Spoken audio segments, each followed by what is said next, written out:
Who's there? Nay, answer me. Stand and unfold yourself. Long live the king. Bernardo? He? You come most carefully upon your hour. 'Tis now struck 12. Get thee to bed, Francesco. For this relief much thanks. 'Tis bitter cold, and I am sick at heart. Have you had a quiet guard? Not a mouse stirring. Well, good night. Stand ho! Who is there? Friends to this ground. Hola, Bernardo. Say, what, is Horatio there? A piece of him. Welcome, Horatio, welcome, good Marcellus. What has this thing? Farewell, honest soldier. Give you good night. What has this thing appeared again tonight? I have seen nothing. Horatio says 'tis but our fantasy and will not let belief take hold of him, touching this dreaded sight twice seen of us. Therefore, I have entreated him along with us to watch the minutes of this night, that if again this apparition come, he may approve our eyes and speak to it. Tush, tush, 'twill not appear. Then let us once again assail your ears, that are so fortified against our story, what we 2 nights have seen. Well, let us hear. Last night of all, when yon same star, that's westward from the pole, had made his course to illuminate that part of heaven where now it burns, Marcellus and myself, the bell then beating one. Peace! Break thee off! Look, where it comes again. In the same figure like the king that's dead. Thou art a scholar. Speak to it, Horatio. Looks not like the king. Mark it, Horatio. Most like, it harrows me with fear and wonder. It would be spoke to. Speak to it, Horatio. What art thou that usurped this time of night, together with that fair and warlike form in which the majesty of buried Denmark did sometimes march? By heaven, I charge thee, speak. Is offended. See, it stalks away. Speak, speak, speak, I charge thee, speak. 'Tis gone, and will not answer. Before my God, I might not this believe without the sensible and true avouch of mine own eyes. Is it not like the king? As thou art to thyself. Such was the very armour he had on when the ambitious Norway combated. Thus twice before, and jump at this dead hour with martial stalk hath he gone by our watch. In what particular thought to work, I know not, but in the gross and scope of mine opinion, this bodes some strange eruption to our state. Stand close and tell me, he that knows why this same strict and most observant watch so nightly toils the subject of the land, and why such the daily cast of brazen cannon and foreign marred for implements of war. What might be toward? Who is it that can inform me? That can I. At least the whisper goes so. Our last king, whose image even but now appeared to us, was, as you know, by Fortinbras of Norway, dared to the combat, in which our valiant Hamlet did slay this Fortinbras, who, by a sealed compact, well ratified by law and heraldry, did forfeit with his life all these his lands. Now, sir, young Fortinbras, of unimproved metal, hot and full, hath in the skirts of Norway here and there sharked up a list of lawless resolutes, but to recover us by strong hand and terms compulsatory these foresaid lands so by his father lost. And this, I take it, is the main motive of our preparations. I think it be no other, but and so. Well may it sort that this portentous figure comes armed through our watch, so like the king. That was and is the question of these wars. A mote it is to trouble the mind's eye.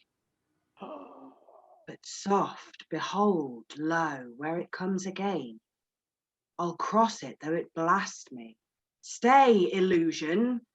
If thou hast any sound or use of voice, speak to me.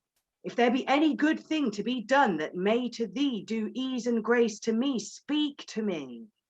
If thou art privy to thy country's fate, which happily foreknowing may avoid, oh, speak, stay and speak. Stop it, Marcellus. Shall I strike it? Do, if it will not stand. 'Tis here. 'Tis here. 'Tis gone. It was about to speak when the cock crew. And then it started like a guilty thing upon a fearful summons. It faded on the crowing of the cock. Some say that ever against that season comes wherein our Saviour's birth is celebrated. The birth of dawning singeth all night long, and then they say no spirit dare stir abroad. No fairy takes, nor with half power to charm. So hallowed and so gracious is that time. So have I heard, and do in part believe it. But look, the morn in russet mantle clad walks o'er the dew of yon high eastward hill. Break we our watch up, and by my advice let us impart what we have seen tonight unto young Hamlet, for, upon my life, this spirit dumb to us will speak to him. Let's do to. I pray, and I this morning know where we shall find him most convenient.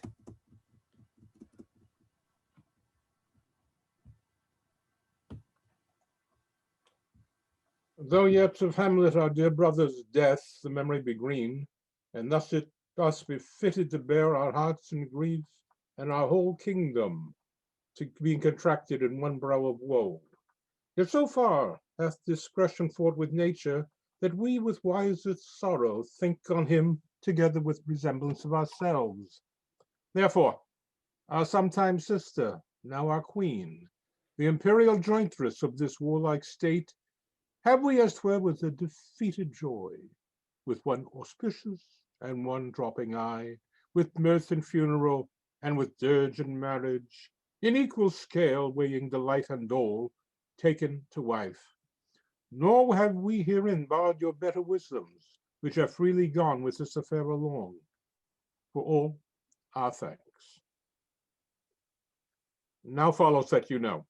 Young Fortinbras, holding a weak supposal of our worth, or thinking that by our dear late brother's death our state to be disjointed out of frame, hath not failed to pester us with message importing the surrender of those lands lost by his father with all bonds of law to our most valiant brother. So much for him. Now for ourselves, and for this time of meeting, thus much the businesses. We have here writ to Norway, uncle of young Fortinbras, who, impotent and bedrid, scarcely hears of this his nephew's purpose, to suppress his further gait herein, in that the levies, the lists, and full proportions are all made out of his subject. And we here dispatch you, good Cornelius, and you, Voltemond, for bearers of this greeting to old Norway, giving to you no further personal power to business with the king more than the scope of these dilated articles allow.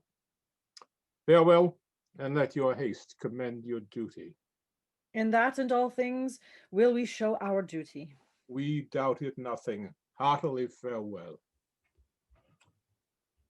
And now, Laertes, what's the news with you?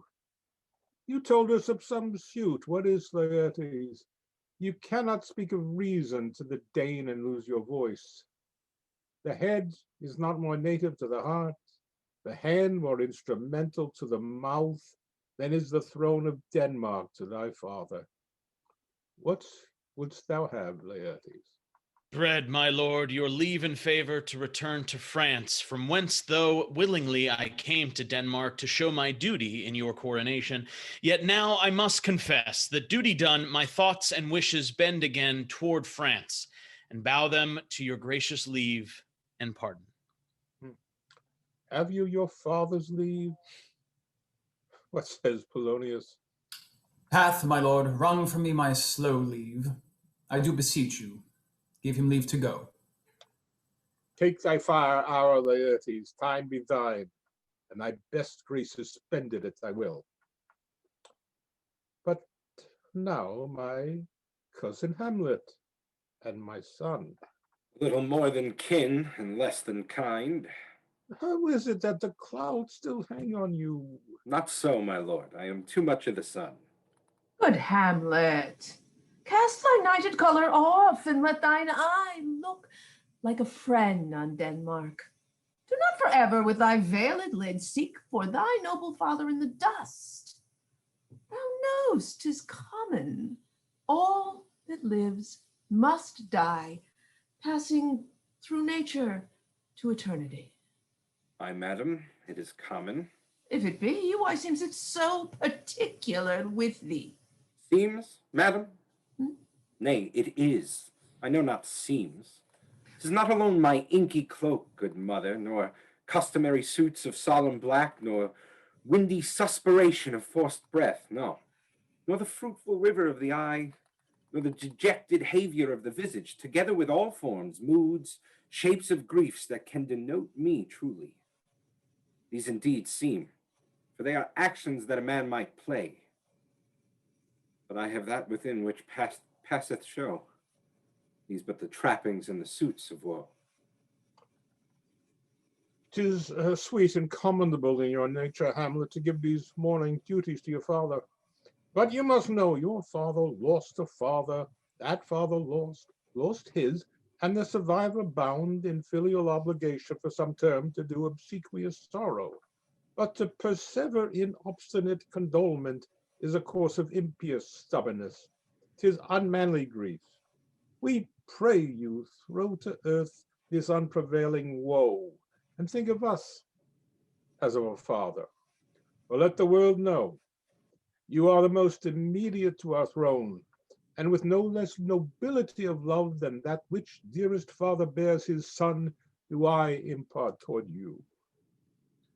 For your intent in going back to school in Wittenberg, it is most retrograde to our desire, and we beseech to bend you to remain here in the cheer and comfort of our eye, our chiefest courtier, cousin, and our son. Let not thy mother lose her prayers, Hamlet. I pray thee stay with us, go not to Wittenberg. I shall in all my best obey you, madam. Why, 'tis a loving and a fair reply. Be as ourself in Denmark. Madam, come. This gentle and unforced accord of Hamlet sits smiling to my heart. Come, away. Oh, that this too solid flesh would melt, thaw, and resolve itself into a dew. And that the everlasting had not fixed his cannon against self-slaughter. God, how weary, stale, flat, and unprofitable seem to me all the uses of this world. Fie on it, fie! 'Tis an unweeded garden that grows seed. Things rank and gross in nature possess it merely. That it should come to this, but 2 months dead, nay, not so much, not 2. So excellent a king that was to this Hyperion to a satyr, so loving to my mother that he might not beteem the winds of heaven visit her face too roughly. Heaven and earth must I remember. Why, she would hang on him as if increase of appetite had grown by what it fed on. And yet within a month, let me not think on it. Frailty, thy name is woman. A little month, or else those shoes were old with which she followed my poor father's body like Niobe, all tears. Why, she, even she, oh God, a beast that wants discourse of reason would have mourned longer. Married with my uncle, my father's brother, but no more like my father than I to Hercules. Within a month. Ere yet the salt of most unrighteous tears had left the flushing in her galled eyes. She married. most wicked speed, to post with such dexterity to incestuous sheets. It is not, nor it cannot come to good. But break my heart, for I must hold my tongue. Hail to your lordship. I'm glad to see you well. Horatio! Or do I forget myself? Same, my lord, and your poor servant ever. Oh, sir, my good friend, I'll change that name with you. And what make you from Wittenberg, Horatio? Marcellus? My good lord. I am very glad to see you. Good even, sir. But what is your affair in Elsinore? We'll teach you to drink deep ere you depart, eh? My lord, I came to see your father's funeral. I prithee, do not mock me, fellow student. I think it was to see my mother's wedding. Indeed, my lord, it followed hard upon. Well, thrift, Horatio. The funeral baked meats did coldly furnish forth the marriage tables. Would I had met my dearest foe in heaven ere I had ever seen that day, Horatio. My father. Methinks I see my father. Where, my lord? In my mind's eye, Horatio. I saw him once. I was a goodly king. He was a man, taken for all in all. I shall not look upon his like again. My lord, I think I saw him yesternight. Saw who? My lord, the king, your father. The king, my father, for God's love, let me hear. 2 nights together had these gentlemen, Marcellus and Bernardo, on their watch, in the dead waste and middle of the night, been thus encountered. A figure, like your father, armed at all points, exactly capapi, appears before them, and with solemn march goes slow and stately by them. This to me in dreadful secrecy impart they did, and I with them the 3rd night kept the watch, where, as they had delivered both in time, form of the thing, each word made true and good, the apparition comes. I knew your father. These hands are not more like. But where was this? My lord, upon the platform where we watched. Did you not speak to it? My lord, I did, but answer made it none. 'Tis very strange. As I do live, my honoured lord, 'tis true, and we did think it writ down in our duty to let you know of it. Indeed, sirs. But this troubles me. Hold you the watch tonight? We do, my lord. Armed, say you? Armed, my lord. From top to toe? My lord, from head to foot. Then saw you not his face? Oh yes, my lord, he wore his beaver up. What looked he, frowningly? A countenance more in sorrow than in anger. Pale or red? Nay, very pale. And fixed his eyes upon you? Most constantly. Would I had been there. It would have much amazed you. Very like. Stayed it long. While one with moderate haste might tell 100. Longer. Longer. Not when I saw it. His beard was grizzled, no? It was, as I have seen it in his life, a sable silvered. I will watch tonight. Perchance 'twill walk again. I warrant it will. If it assume my noble father's person, I'll speak to it, though hell itself should gape and bid me hold my peace. I pray you all, if you have hitherto concealed this sight, let it be tenable in your silence still. And whatsoever else shall hap tonight, give it an understanding but no tongue. I will requite your loves. So, fare you well. Upon the platform twixt 11 and 12, I'll visit you.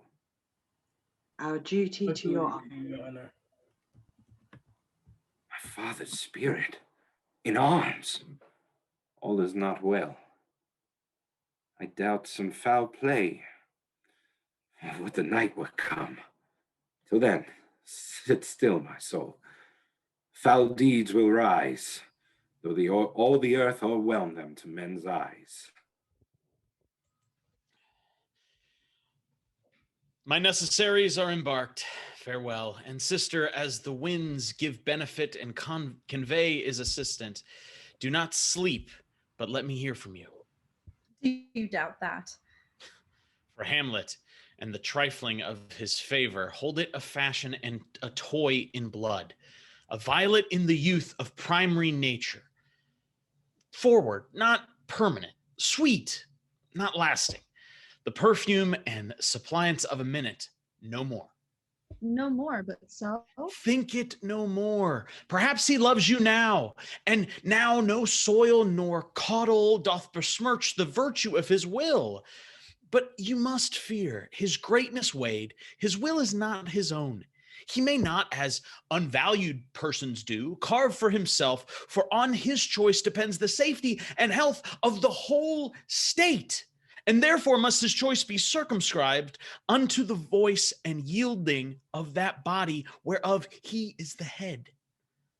Then if he says he loves you, it fits your wisdom so far to believe it, as he is in particular act and place may give his saying deed, which is no further than the main voice of Denmark goes withal. Then weigh what loss your honor may sustain, if with too credulent ear you list his songs, or lose your heart, or your chaste treasure open to his unmastered importunity. Fear it, Ophelia, fear it, my dear sister, and keep you in the rear of your affection, out of the shot and danger of desire. I shall the effect of this good lesson keep as watchman to my heart. But good, my brother, do not, as some ungracious pastors do, show me the steep and thorny way to heaven, whilst, like a puffed and reckless libertine, himself the primrose path of dalliance treads, and recks not his own breed. Oh, fear me not. I stay too long.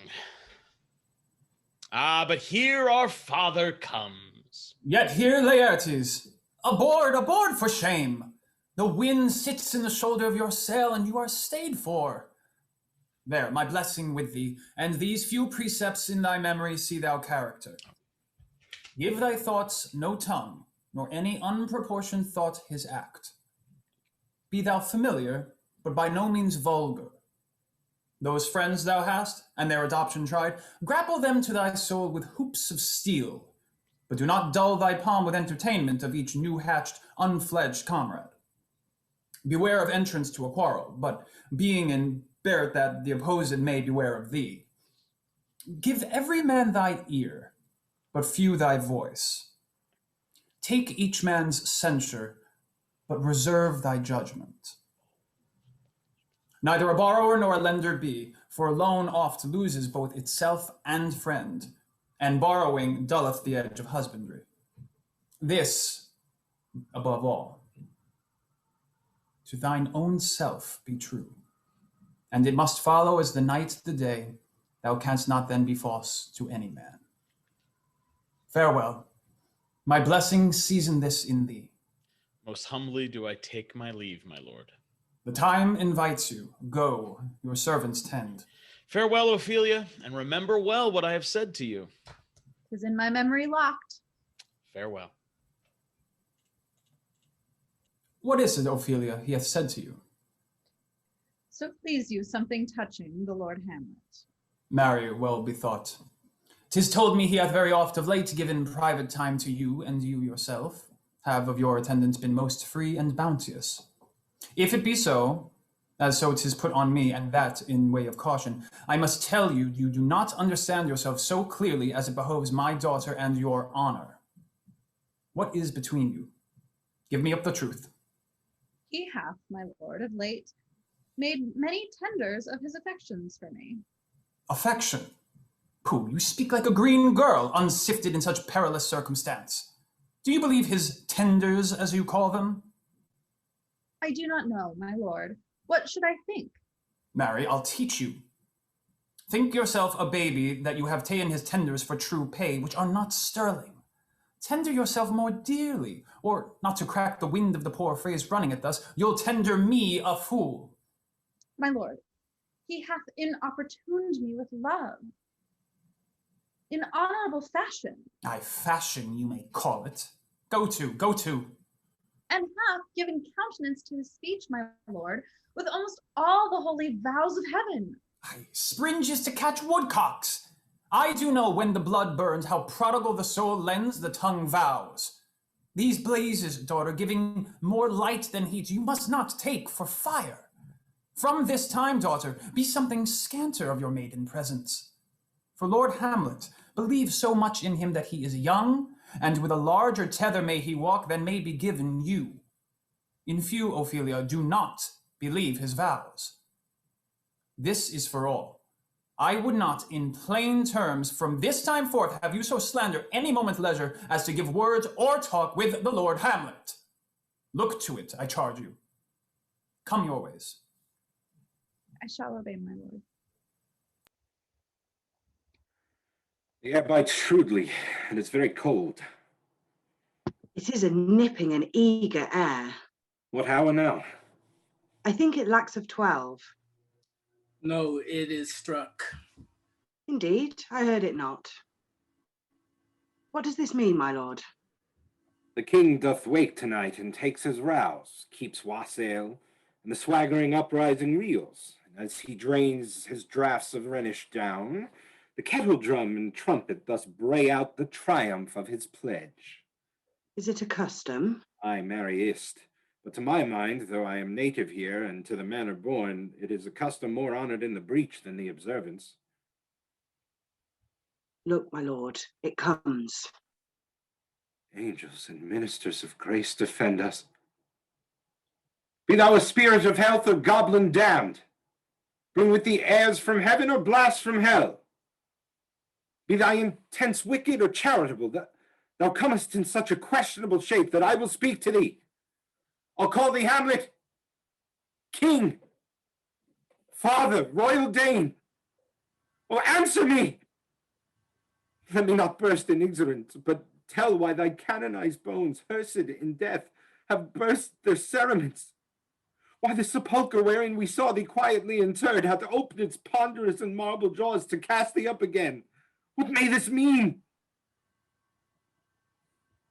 It beckons you to go away with it, as if it some impartment did desire to you alone. It waves you to more removed ground, but do not go with it. No, by no means. Will not speak. Then I will follow it. Do not, my lord. Why? What should be the fear? I do not set my life at a pin's fee. And for my soul, what can it do to that, being a thing immortal as itself? It waves me forth again. I'll follow it. What if it tempt you toward the flood, my lord, or to the dreadful summit of the cliff, and there assume some other horrible form which might deprive your sovereignty of reason and draw you into madness? It waves me still. Go on, I'll follow thee. You shall not go, my lord. Hold off your hands! Be ruled, you shall not go. My fate cries out. Still am I called. Unhand me, gentlemen. By heaven, I'll make a ghost of him that lets me. I say, away! Go on, I'll follow thee. He waxes desperate with imagination. Let's follow. 'Tis not fit thus to obey him. Have after. To what issue will this come? Something is rotten in the state of Denmark. Heaven will direct it. Nay, let's follow him. Whither wilt thou lead me? Speak, I'll go no further. Mark me. I will. My hour is almost come when I to sulphurous and tormenting flames must render up myself. Alas, poor ghost. Pity me not, but lend thy serious hearing for what I shall unfold. Speak, I am bound to hear. So art thou to revenge when thou shalt hear. What? I am thy father's spirit, doomed for a certain term to walk in the night, and for the day confined to fast in fires, till the foul crimes done in my days of nature are burnt and purged away. Oh, but that I am forbid to tell the secrets of my prison house, I could a tale unfold whose lightest word would harrow up thy soul. but this eternal blazon must not be to ears of flesh and blood. List, Hamlet. Oh, list, if thou didst ever thy dear father love. Oh, God. Revenge his foul and most unnatural murder. Murder? Murder most foul, strange, and unnatural. Haste me to know it, that I with wings as swift as meditation or the thoughts of love may sweep to my revenge. Now, Hamlet, hear. 'Tis given out that sleeping in my orchard, a serpent stung me. But know, thou noble youth, the serpent that did sting thy father's life now wears his crown. Oh, my prophetic soul. My uncle! Aye, that incestuous, that adulterate beast, with witchcraft of his wits, with traitorous gifts, won to his shameful lust the will of my most seeming virtuous queen. O Hamlet, what a falling off was there! But lust, though to a radiant angel linked, will sate itself in celestial bed and prey on garbage.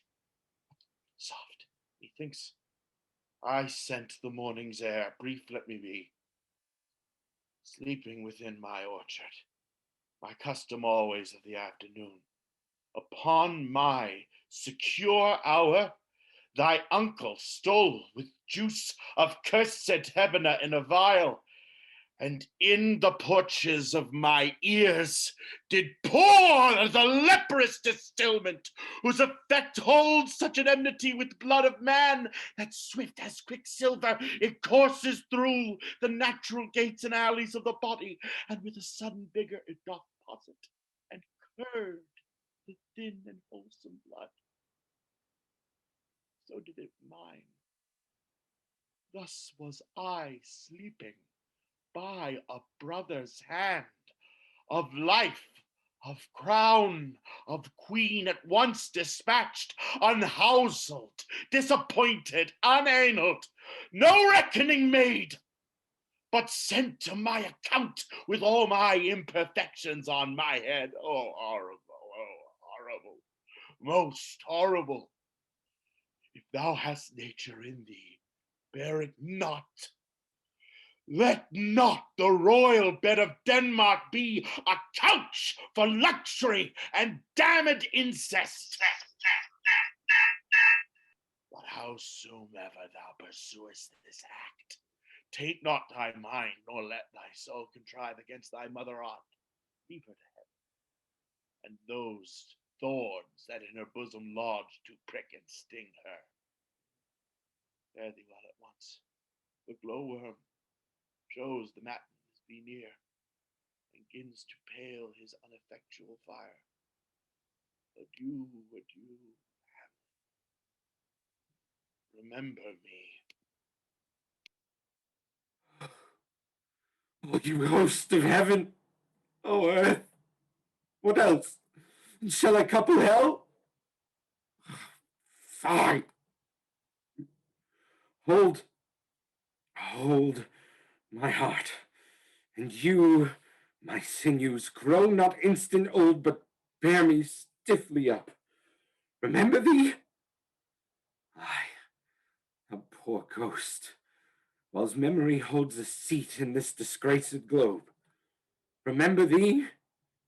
Yea, from the table of my memory I'll wipe away all trivial fond records, all saws of books, all forms, all pressures past that youth and observation copied there. And thy commandment all alone shall live within the book and volume of my brain, unmixed with baser matter. Yes, by heaven. Oh, most pernicious woman. Oh, villain, smiling, damned villain. My tables. Meet it is I set down that one may smile and be a villain. At least I am sure it may be so in Denmark. So, uncle, there you are. Now, to my word. It is adieu, adieu, remember me. I have sworn it. My lord, my lord. Lord Hamlet. Heaven secure him. So be it. Ho, ho, my lord. Come and come. How is it, my lord, my noble lord? What news, my lord? Oh, wonderful. Good, my lord, tell it. No, you'll reveal it. Not I, my lord, by heaven. Nor I, my lord. But you'll be secret? I, by heaven, my lord. My lord. There's ne'er a villain dwelling in all Denmark, but he's an arrant knave. There needs no ghost, my lord, come from the grave to tell us this. Why, right. You are in the right. And so, without more consequence at all, I hold it fit we shake hands and part. You as your business and desire shall point you, for every man hath business and desire, such as it is, and for my own part, I will go pray. These are but wild and whirling words, my lord.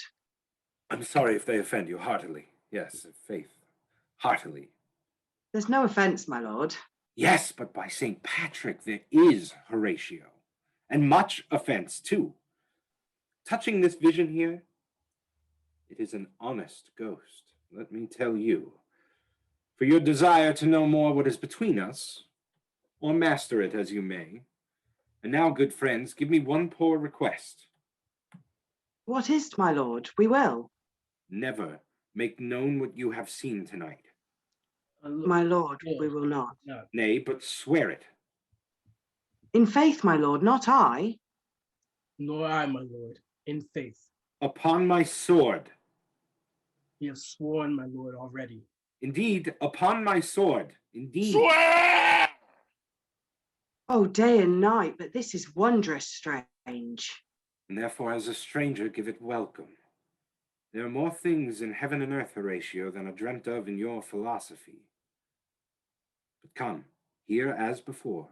Never, so help you mercy, how strange or odd some'er I bear myself, as I perchance hereafter shall think meet to put an antic disposition on, that you at such times seeing me never shall with arms encumbered thus, or this head shake, or by pronouncing of some doubtful phrases, well, we know, or we couldn't if we would, or such ambiguous giving out to note that you know aught of me. This not to do. So grace and mercy at your most need help you. Swear.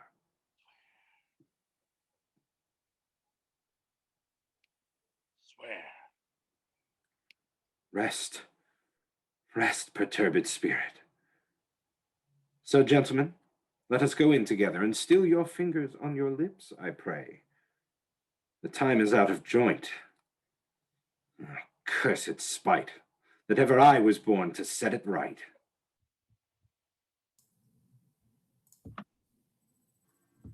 How now, Ophelia? What's the matter? Oh, my lord, I have been so affrighted. With what, in the name of God? My lord, as I was sewing in my closet, Lord Hamlet, with his doublet all unbraced, pale as his shirt, his knees knocking each other, and with a look so piteous in purport, as if he had been loosed out of hell to speak of horrors before he comes before me. Mad for thy love? My lord, I do not know. But truly, I do fear it. What said he? He took me by the wrist and held me hard. Then goes he to the length of all his arm, and with his other hand thus o'er his brow, he falls to such perusal of my face as a would draw it. Long stayed he so. At last he raised a sigh so piteous and profound that it did seem to shatter all his bulk and end his being. That done, he lets me go, and with his head over his shoulder turned, he seemed to find his way out without his eyes. For out o' doors he went without their help, and to the last bended their light on me.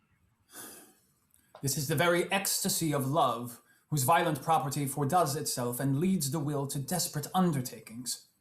What, have you given him any hard words of late? No, my good lord, but as you did command, I did repel his letters and denied his access to me. That hath made him mad. I am sorry that with better heed and judgment I had not quoted him. I feared he did but trifle and meant to rack thee. But beshrew my jealousy. By heaven, it is as proper to our age to cast beyond ourselves in our opinions as it is common for the younger sort to lack discretion. Come, go we to the king. This must be known.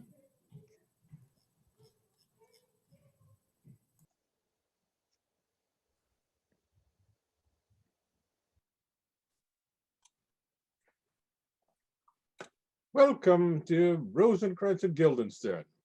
Moreover, that we did much long to see you, the need we have to use you did provoke our niece descending. Something have you heard of Hamlet's transformation? What it should be more than his father's death that had put him so much from the understanding of himself, I cannot dream on. I entreat you both to draw him on to pleasures, and to gather so much as from occasions you may glean, whether aught to us unknown afflicts him thus, there opened lies within our remedy. Good gentlemen, he hath much talked of you, and sure I am, 2 men there is not living to whom he more adheres. If it will please you, your visitation shall receive such thanks as fits a king's remembrance. Both your majesty's might, by the sovereign power you have of us, put your dread pleasures more into command than to entreaty. But we both obey, and here give us ourselves in the full bent to lay our service freely at your feet to be commanded. Thanks, Rosencrantz and gentle Guildenstern. Thanks, Guildenstern and gentle Rosencrantz. And I beseech you instantly to visit my too much changed son. Heavens make our presence and our practices pleasant and helpful to him. Aye, amen. Ambassadors from Norway, my good lord, are joyfully returned. Thou still hast been the father of good news. Have I, my lord? I assure my good liege, I hold my duty as I hold my soul, both to my God and to my gracious king. And I do think that I have found the very cause of Hamlet's lunacy. Oh, speak of that. That do I long to hear. Give first admittance to the ambassadors. My news shall be the fruit to that great feast. Thyself do grace to them and bring them in. Tells me, my dear Gertrude, he hath found the head and source of all your son's distemper. I doubt it is no other but the main, his father's death and our o'erhasty marriage. We shall sift him. Welcome, my good friends. Say, gentlemen, what from our brother Norway? Most fair return of greetings and desires. Upon our first, we sent out to suppress his nephew's levies, which to him appeared to be a preparation against the Polack. But better looked into, he truly found it was against your highness. Young Fortinbras receives rebuke from Norway and, in fine, makes a vow before his uncle nevermore to give the assay of arms against your majesty. Whereon old Norway, overcome with joy, gives him commission to employ those soldiers so levied as before against the Polack, with an entreaty herein further shown that it might please you to give quiet pass through your dominions. Likes us well, and at most considered time we'll read. Meantime, we thank you for your well-took labor. Most welcome home. This business is well ended. My liege and madam, to expostulate what majesty should be, what duty is, what day is day, night, night, and time is time, were nothing but to waste night, day, and time. Therefore, since brevity is the soul of wit, and tediousness the limbs and outward flourishes, I will be brief. Your noble son is mad. Mad call I it, for to define true madness, what is't but to be nothing else but mad? But let that go. More matter with less art. Madam, I swear I use no art at all. That he is mad, 'tis true. 'Tis true, 'tis pity. And pity 'tis true. A foolish figure, but farewell it, for I will use no art. Mad, let us grant him, then. And now remains that we find out the cause of this effect, or rather say the cause of this defect, for this effect defective comes by cause.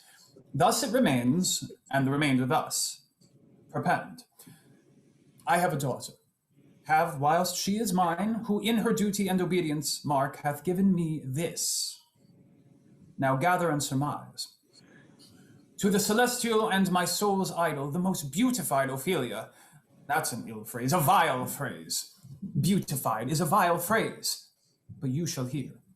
Thus, in her excellent white bosom, these, etc. Came this from Hamlet to her. Good madam, stay a while, I will be faithful. Doubt thou the stars are fire, doubt that the sun doth move, doubt truth to be a liar, but never doubt I love. Thine evermore, Hamlet. This in obedience hath my daughter shown me. But how hath she received his love? What do you think of me? As of a man faithful and honorable. I would fain prove so. But what might you think when I had seen this hot love on the wing, as I perceived it? I must tell you that before my daughter told me.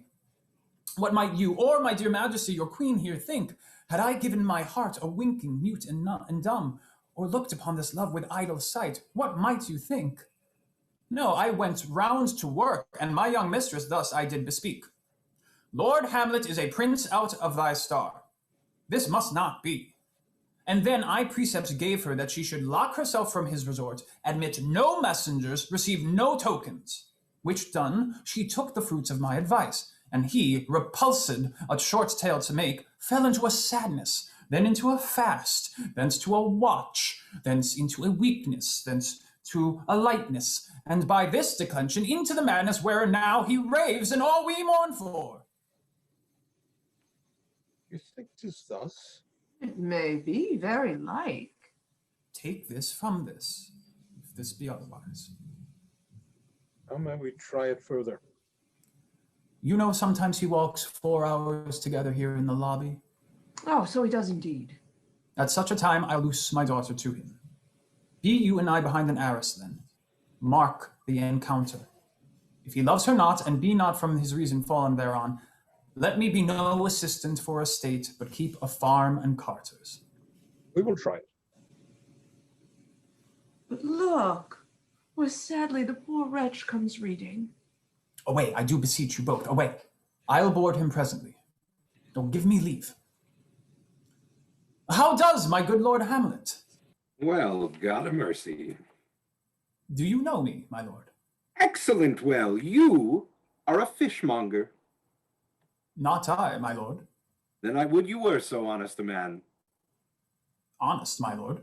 Aye, sir. To be honest, as this world goes, is to be one man picked out of 10,000. That's very true, my lord. For if the sun breeds maggots in a dead dog, being a good kissing carrion, have you a daughter? I have, my lord. Let her not walk in the sun. Conception is a blessing, but as your daughter may conceive, friend, look to it. How say you by that? Still harping on my daughter. Yet he knew me not at first. Said I was a fishmonger. He is far gone, far gone. And truly, in my youth I suffered such extremity for love, very near this. I'll speak to him again. What do you read, my lord? Words, words, words. What is the matter, my lord? Between who? I mean the matter that you read, my lord. Slander, sir, for the satirical rogue says here that old men have gray beards, that their faces are wrinkled, their eyes purging thick amber and plum tree gum, and that they have a plentiful lack of wit, together with most weak hams. All which, sir, though I most powerfully and potently believe, yet I hold it not honesty to have it thus set down. For you yourself, sir, shall grow old as I am, if, like a crab, you could go backward. Though this be madness, yet there is method in it. Will you walk out of the air, my lord? Into my grave. Indeed, that's out of the air. How pregnant sometimes his replies are. My lord, I will take my leave of you. You cannot, sir, take from me anything that I will more willingly part with all, except my life. Except my life. Except my life. Fare you well, my lord. Yes, old fools. You go to seek the Lord Hamlet. There he is. God save you, sir. Oh, my honored lord! My most dear lord. My most excellent good friends. How dost thou, Guildenstern? Ah, Rosencrantz. Good lads, how do ye both? As the indifferent children of the earth. Happy in that we are not over happy. On Fortune's cap we are, but not the very button. Nor the soles of her shoe. Neither, my lord. Then you live about her waist, or in the middle of her favors? Faith, her privates we. Oh, in the secret packs of fortune. Oh, most true, she is a strumpet. What's the news? None, my lord, but that the world's grown honest. Then is doomsday near. But your news is not true. Let me question more in particular. What have you, my good friends, deserved at the hands of fortune that sends you to a prison hither? Prison, my lord.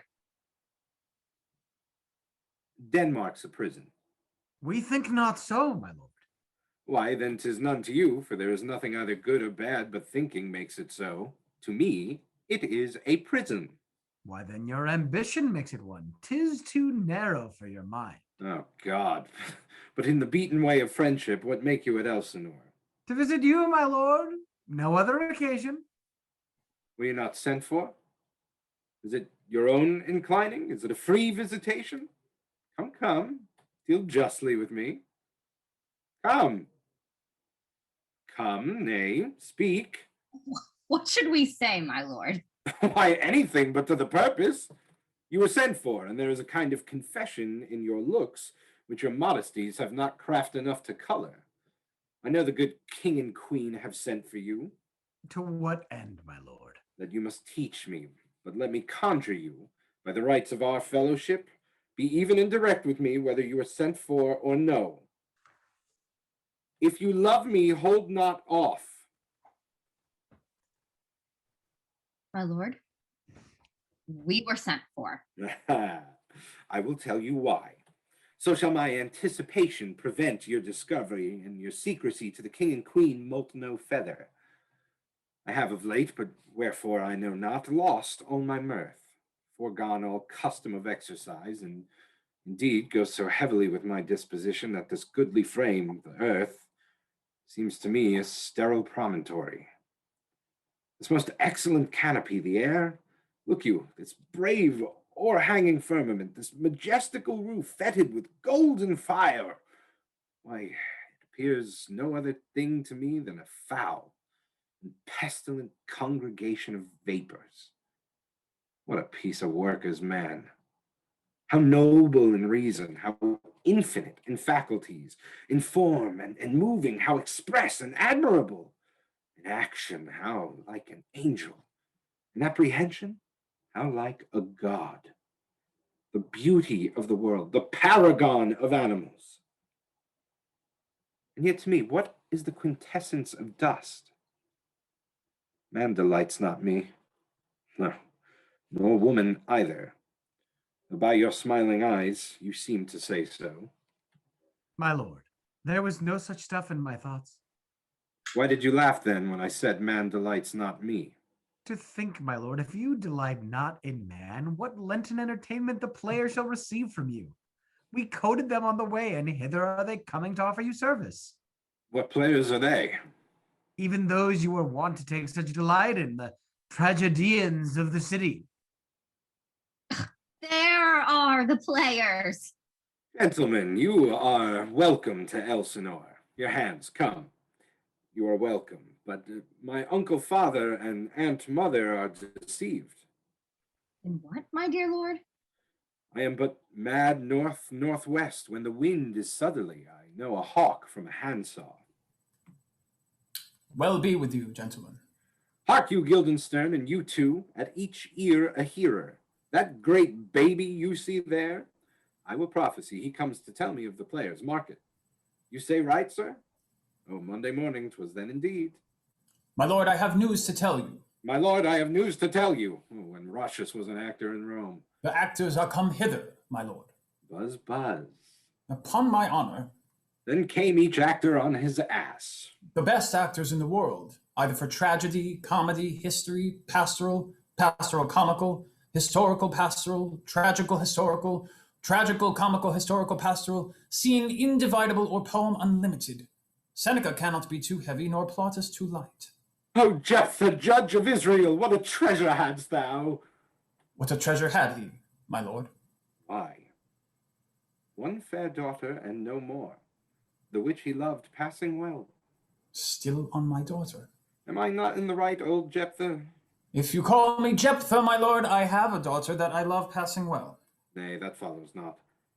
What follows then, my lord? Why, you know, the first row of the pious chanson will show you more, for look where my abridgment comes. You are welcome, masters, welcome all. I am glad to see thee well. Welcome, good friends. Ah, my old friend. What, my young lady and mistress? By a lady, your ladyship is nearer heaven than when I saw you last.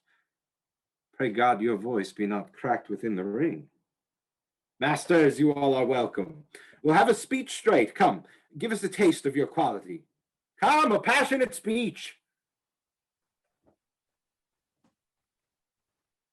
What speech, my good lord? I heard thee speak me a speak once, but it was never acted, or if it was, not above once. For the play I remember pleased not the million. 'Twas Aeneas, tale to Dido, and especially where he speaks of Priam's slaughter. If it live in your memory, begin at this line. Let me see. The rugged Pyrrhus, like the Hyrcanian beast, 'tis not so. No, it begins with Pyrrhus. The rugged Pyrrhus, he whose sable arms, black as his purpose, did the night resemble. Then he lay couched down, and the ominous horse hath now his dread and black complexion smeared with heraldry more dismal. Head to foot now is he total ghouls, roasted in wrath and fire, and thus orsized with coagulate gore, with eyes like carbuncles, the hellish Pyrrhus, old grandsire Priam seeks. So, proceed you. Oh God, my lord, well spoken, with good accent and good discretion. Anon he finds himself striking too short at Greeks. His antique sword, rebellious to his arm, lies where it falls, repugnant to command. Unequal matched, Pyrrhus at Priam drives. In rage strikes wide, but with the whiff and wind of his fell sword, the unnerved father falls. Then senseless Ilium, seeing to feel this blow, with flaming top stoops to his base, and with a hideous crash takes prisoner Pyrrhus' ear. For lo, his sword, which was declining on the milky head of Reverend Priam, seemed Ithier to stake. So as a painted tyrant, Pyrrhus stood, and like a neutral to his will and matter did nothing but... This is too long. It shadow the barbers with your beard. Prithee, say on. He's for a jig or a tale of bawdry, or he sleeps. Say on, come to Hecuba. But who, oh, who had seen the mobled queen? The mobled queen. That's good. Mobled queen is good. Run barefoot up and down, threatening the flames with bison rim, a clout upon that head, where late the diadem stood, and for a robe about her lank and all esteemed loins. A blanket in the alarm of fear caught up, who this had seen with tongue in venom steeped, gainst fortune's state would treason have pronounced. But if the gods themselves did see her then, when she saw Pyrrhus make malicious sport, in mincing with his sword her husband's limbs, the instant burst of clamor that she made, unless things mortal move them not at all, would have made milch the burning eyes of heaven and passion in the gods. Look where he has not turned his color and has tears in his eyes. Prithee, no more. 'Tis well. I'll have thee speak thee out the rest of this soon. Good my lord, will you see the players well bestowed? Do ye hear, let them be well used, for they are the abstracts and brief chronicles of the time. My lord, I will use them according to their desert. God's bodykins, man, much better. Use every man after his desert, and who should escape whipping? Come, sirs. Follow him, friends. We'll hear a play tomorrow. Follow that lord, and look you mark him not. My good friends, I'll leave you tonight. You are welcome to Elsinore. Good, my lord. Now I am alone. What a rogue and peasant slave am I. Is it not monstrous that this player here, but in a fiction, in a dream of passion, could force his soul so to his whole conceit, that from her working all his vision waned, tears in his eyes, distraction in his aspect, a broken voice in his whole function, suiting with forms to his conceit, and all for nothing, for Hecuba. What's Hecuba to him, or he to Hecuba, that he should weep for her? What would he do had he the motive and cue for passion that I have? He would drown the stage with tears, and cleave the general ear with horrid speech, make mad the guilty, and appall the free, confound the ignorant, and amaze, indeed, the very faculties of eyes and ears. Yet I, a dull and muddy metal rascal, peak like John a Dreams, unpregnant of my cause, and can say nothing. No, not for a king upon whose property and most dear life a damned defeat was made. Am I a coward?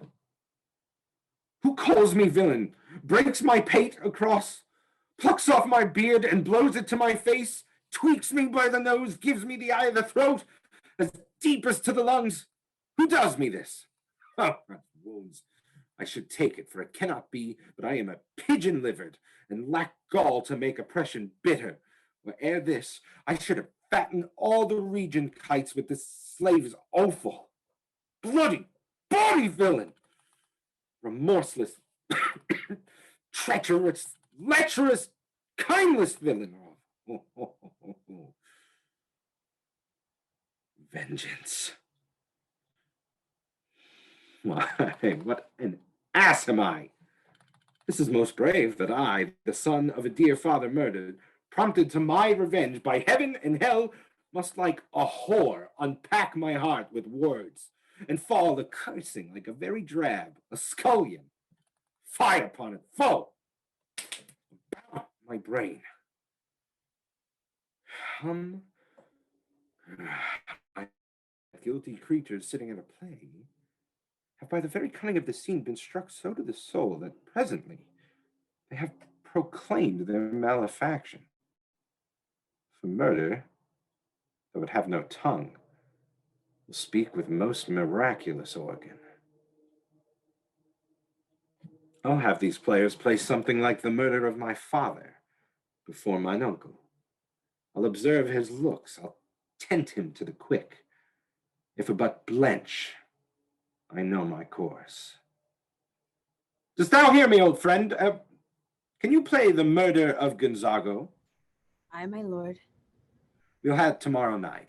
You could, for a need, study a speech of some 12 or 16 lines, which I would set down and insert, could you not? Aye, my lord. Very well. God be with you. The play's the thing, wherein I'll catch the conscience of the king. And can you now, by no drift of conference, get from him why he puts on this confusion? He does confess he feels himself distracted, but from what cause will by no means speak. Nor do we find him forward to be sounded, but with a crafty madness keeps aloof, when we would bring him to some confession of his true state. Did he receive you well? Most like a gentleman. But with much forcing of his disposition. Did you assay him to any pastime? Madam, it so fell out that certain players were overwrought on the way. Of these we told him, and there did seem in him a kind of joy to hear of it. They are about the court, and as I think they have already ordered this night to play before him. 'Tis most true, and he beseeched me to entreat your majesties to hear and see the matter. All my heart, and it doth much content me to hear him so inclined. A good gentleman, give him a further edge, and drive his purposes into these delights. We shall, my lord. Sweet Gertrude, leave us too. But we have closely sent for Hamlet hither, that he, as 'twere by accident, may here affront Ophelia. The father and myself, lawful espiles, will so bestow ourselves that, seeing unseen, we may of their encounter frankly judge, if it be the affliction of his love or no that thus he suffers for. I shall obey you. And for your part, Ophelia, I do wish that your good beauties be the happy cause of Hamlet's wildness. So I shall hope your virtues will bring him to his wonted way again, to both your honors. Madam, I wish it may. Ophelia, walk you here. Read on this book, that show of such an exercise may color your loneliness. I hear him coming. Let's withdraw, my lord. Or not on to be? That is the question. 'Tis nobler in mind to suffer the slings and arrows of outrageous fortune, or to take arms against a sea of troubles and by opposing end them. To die, to sleep, no more. And by a sleep to say we end the heartache and the thousand natural shocks that flesh is heir to, 'tis a consummation devoutly to be wished. To die, to sleep perchance to dream. Aye, there's the rub. For in that sleep of death, what dreams may come when we have shuffled off this mortal coil must give us pause. There's the respect that makes calamity of so long life. For who will bear the whips and scorns of time by the dread of something after death?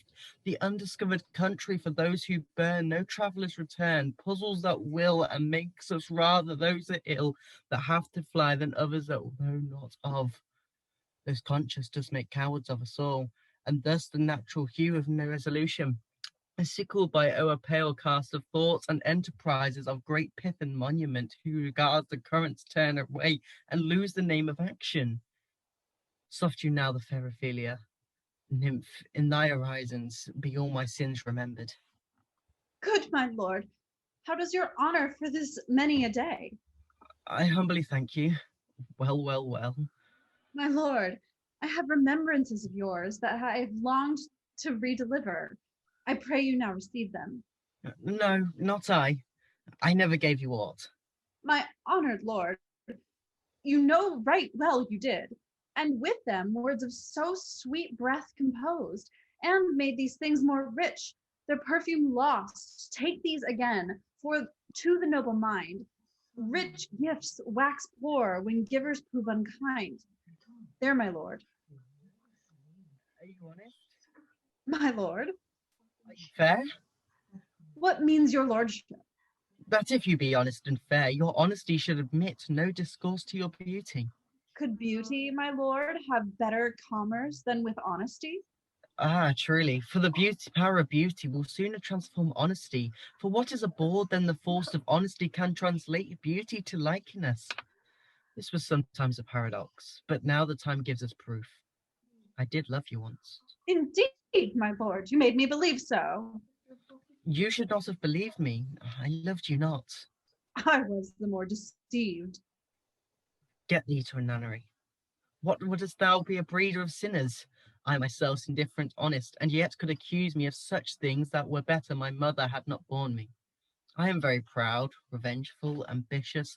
With more offences I am beck to have thoughts to put them in, an imagination to give them shape, or time to act them in. What should such fellows do as I crawling between heaven and earth? We are arrant knaves, all, believe none of us. Go thy ways to a nunnery. Where's your father? At home, my lord. Let the doors be shut upon him, that he may play the fool nowhere but in his own house.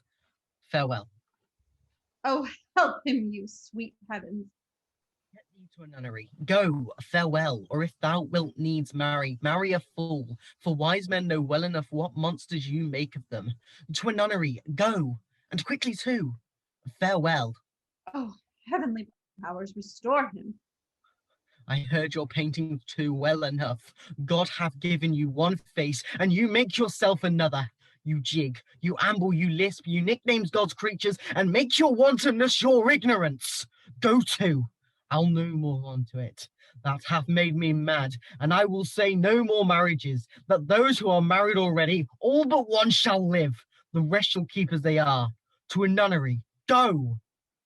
Oh, what a noble mind is here o'erthrown! And I, of ladies most deject and wretched, now see that noble and most sovereign reason blasted with ecstasy. Oh, woe is me, that have seen what I have seen. See what I see.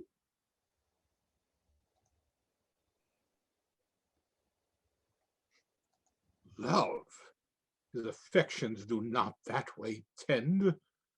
There's something in his soul o'er which his melancholy sits on brood, and I do doubt the hatch and the disclose will be some danger. I have said it in quick determination, thus set it down. He shall with speed to England. Haply the seas and countries different with variable objects shall expel this something settled manner in his heart.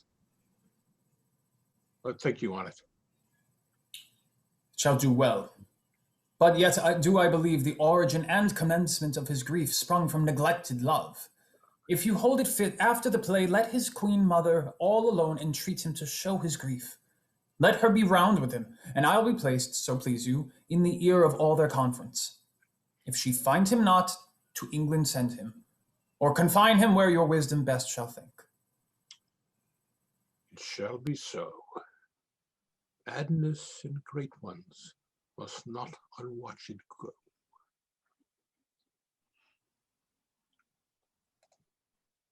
Speak the speech, I pray you, as I pronounced it to you, trippingly on the tongue.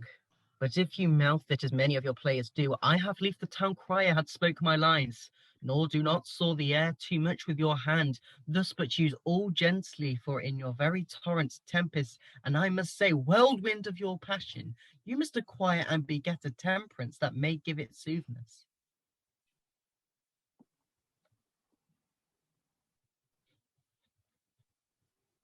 Be not too tame neither, but let your distraction be your tutor. Suit the action to the world, the word to the action, the special observance, that you overstep not the modesty of nature, for anything so overdone is a purpose of playing whose end, both first and now, which is to hold, to wear the mirror to nature, to show virtue to her own feature, to scorn her image, and the very age, and the body of time that is form and pressure. Now this is overdone, or tardy off, though it can make the unskilful laugh, cannot make the judicious grieve. The censure of which one must in your allowance owe away a whole theatre of others. I hope we have reformed that indifferently with us, sir. Oh, reform it altogether. Go make you ready. How now, my lord? Will the king hear the piece of work? And the queen too, and that presently. Will you do her pacing them?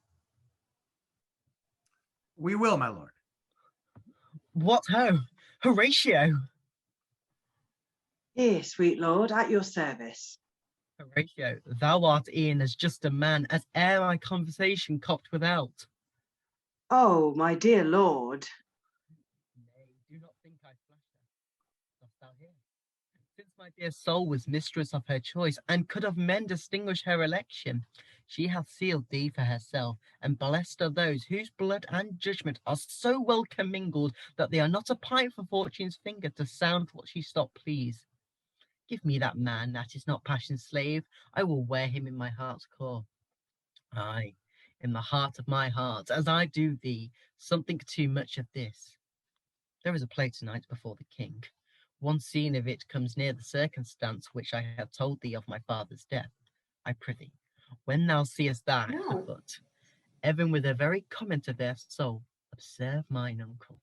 If he of incurred guilt is not ensnared in one speech, it is a damned ghost that we have seen, and my imaginations are as foul as Bunken's city. Well, my lord, if I steal all the whilst this play is playing and escape detecting, I will pay the theft. I must be idle. Get your place. How fares our cousin Hamlet?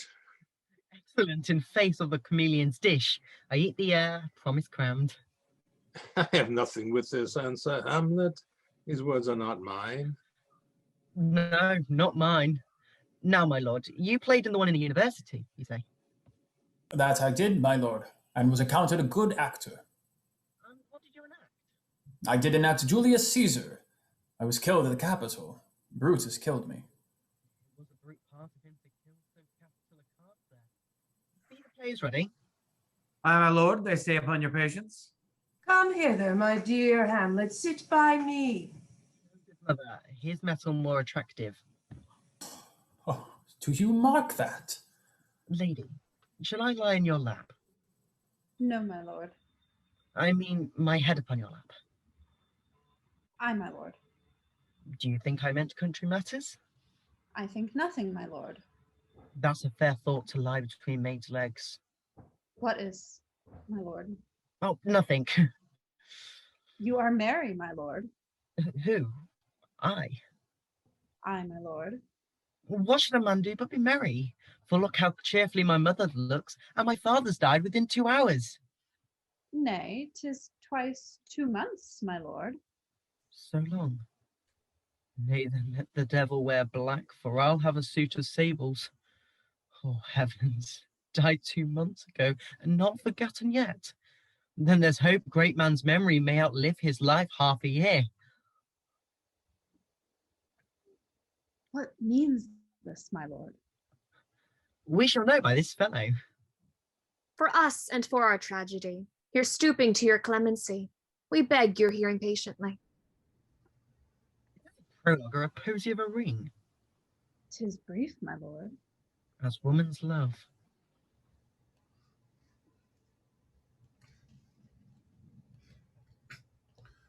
Full 30 times hath Phoebus' cart gone round Neptune's salt wash, and Tellus' orbed ground, and 30 dozen moons with borrowed sheen about the world have times 1230s been since love our hearts and Hymen did our hands unite co-mutual in most sacred bands. So many journeys may the sun and moon make us again count ere love be done. But woe is me, you are so sick of late, so far from cheer and far from former state, that I distract you. Yet though I discomfort you, my lord, it's nothing must. Faith, I must leave thee, love, and shortly too. My operant powers their functions leave to do, and thou shalt live in this fair world behind, honored, beloved, and haply one as kind for husband shalt thou. Oh, comfort of rest! Such love must need be treason in my breast. In second husband let me be accursed. None wed the second, but who killed the first? Thy instances that second marriage move are base respects to thrift, but none of love. A second time I kill my husband dead, when second husband kisses my bed. I do believe you think what now you speak, but what we do determine, oft we break. So think thou wilt no second husband wed, but die thy thoughts when thy first lord is dead. Nor earth to me give food, nor heaven light, sport or repose lack from me day and night. But here and hence, pursue me last strife, if once a widow, ever I be wife.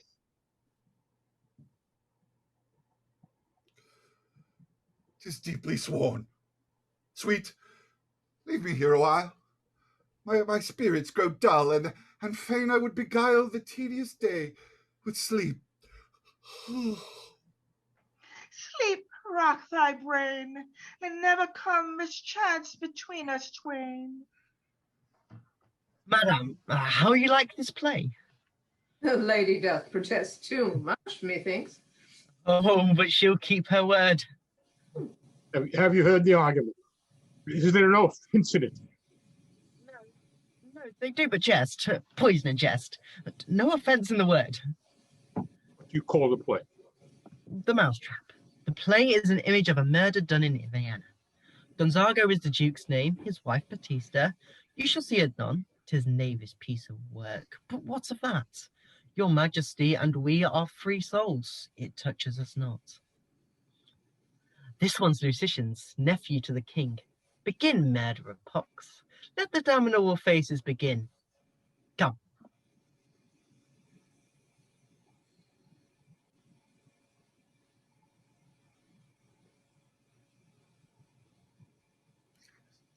Thoughts, black hands, apt drags, for drugs fit in time agreeing.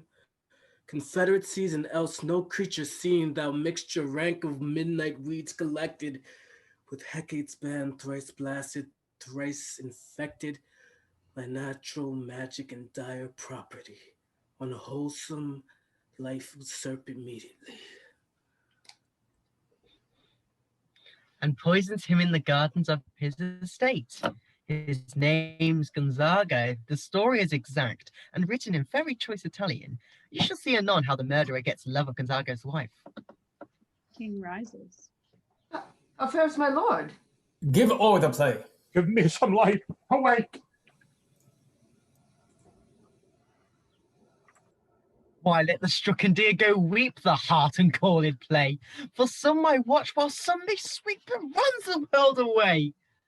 Oh, good Horatio, I'll take the ghost word for £1,000. Did perceive. Very well, my lord. Upon the talk of poisoning. I did very well note him.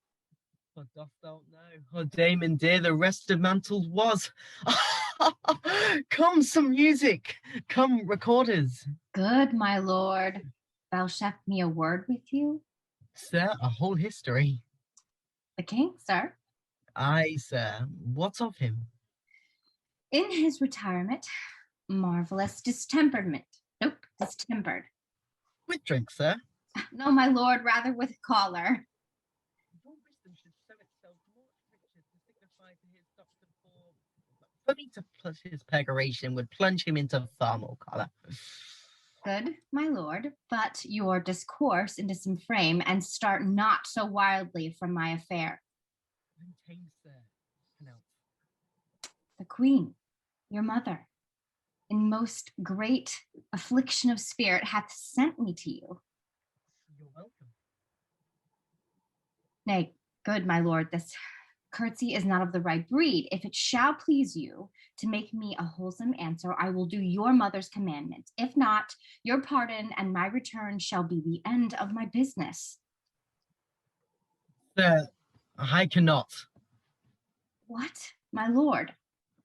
Make you a wholesome answer, my wit's diseased. But to the matter, my mother, you say?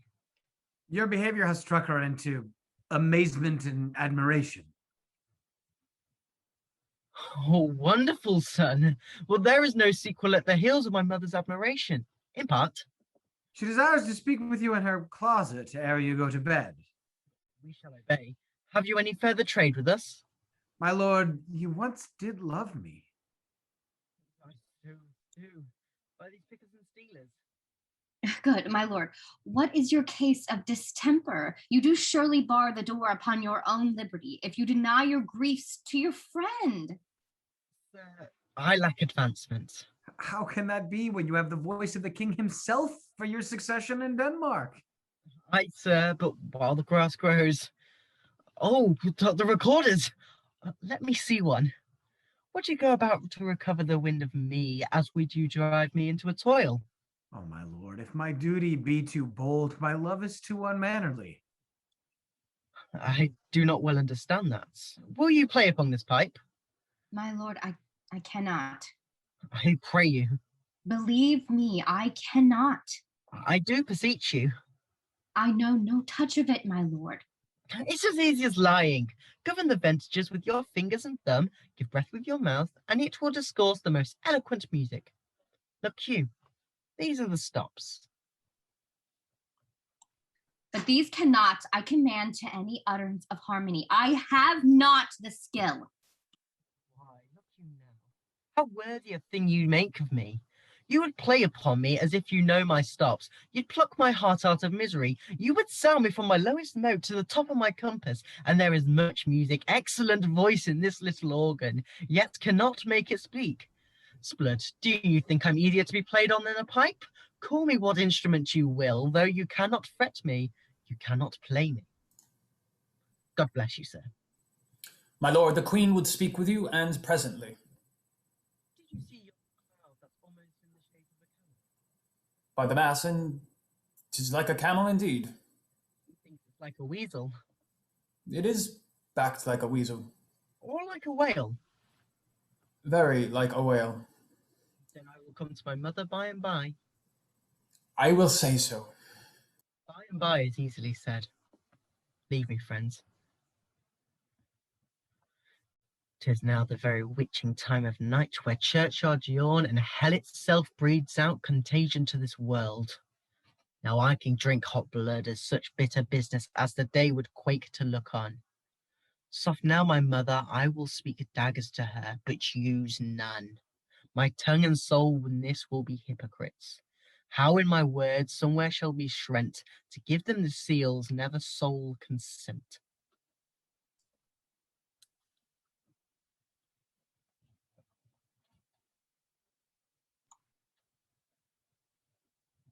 I like him not, nor stands it safe with us to let his madness rage.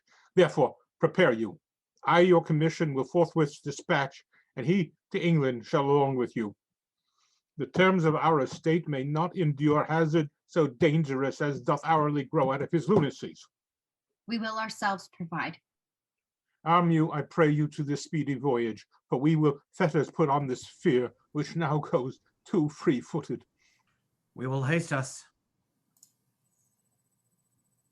My lord, he's going to his mother's closet. Behind the arras, I'll convey myself to hear the process.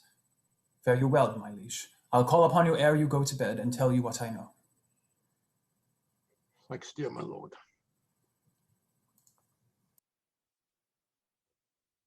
Oh, my offense is rank. It smells to heaven. It hath the primal eldest curse upon it, a brother's murder. Pray can I not, though inclination be as sharp as will. My stronger guilt defeats my strong intent, and like a man to double business bound, I stand in pause where I shall first begin, and both neglect. What if this cursed hand were thicker than itself with brother's blood? Is there not rain enough in the sweet heavens to wash it white as snow? Whereto serves mercy but to confront the visage of offense? And what's in prayer but this twofold force, to be forestalled ere we come to fall, or pardoned being down? Then I look up. My fault is past. But what form of prayer can serve my turn? Forgive me my foul murder. It cannot be, since I am still possessed of those effects for which I did the murder. My crown, mine own ambition, and my queen. May one be pardoned and retain the offense? O wretched state! O bosom black as death! O limed soul, that, struggling to be free, art more engaged! Help, angels, make essay, bow stubborn knees and hearts with strings of steel. Be soft as sinews of the newborn babe. All may be well. Now I might do it, Pat, as if a praying, and now say I'll do it. And a say I goes to heaven, and so I am revenge. That would be scant. A villain kills my father, and for that I, his sole son, do this same villain send to heaven. Why, this is higher a salary, not revenge. I took my father grossly full of bread, and for all his crimes brought bone as flush as May, and how his audit stands. Who knows save heaven? And I am then revenged, to take his purging into the soul, for where he is fit and seasoned for the passage. No. Up sword, and know what a horrid hent, while he is drunk asleep, or in his rage, or in the incestuous pleasure of his bed, at gaming, swearing, or at some act that has no relish or salvation in it, then trip him, that his heels may kick at heaven, and that his soul may be damned and black as hell where it goes to. My mother stays. My psychic butt longs these stickly days. My words fly up, my thoughts remain below. Words without thoughts never to heaven go.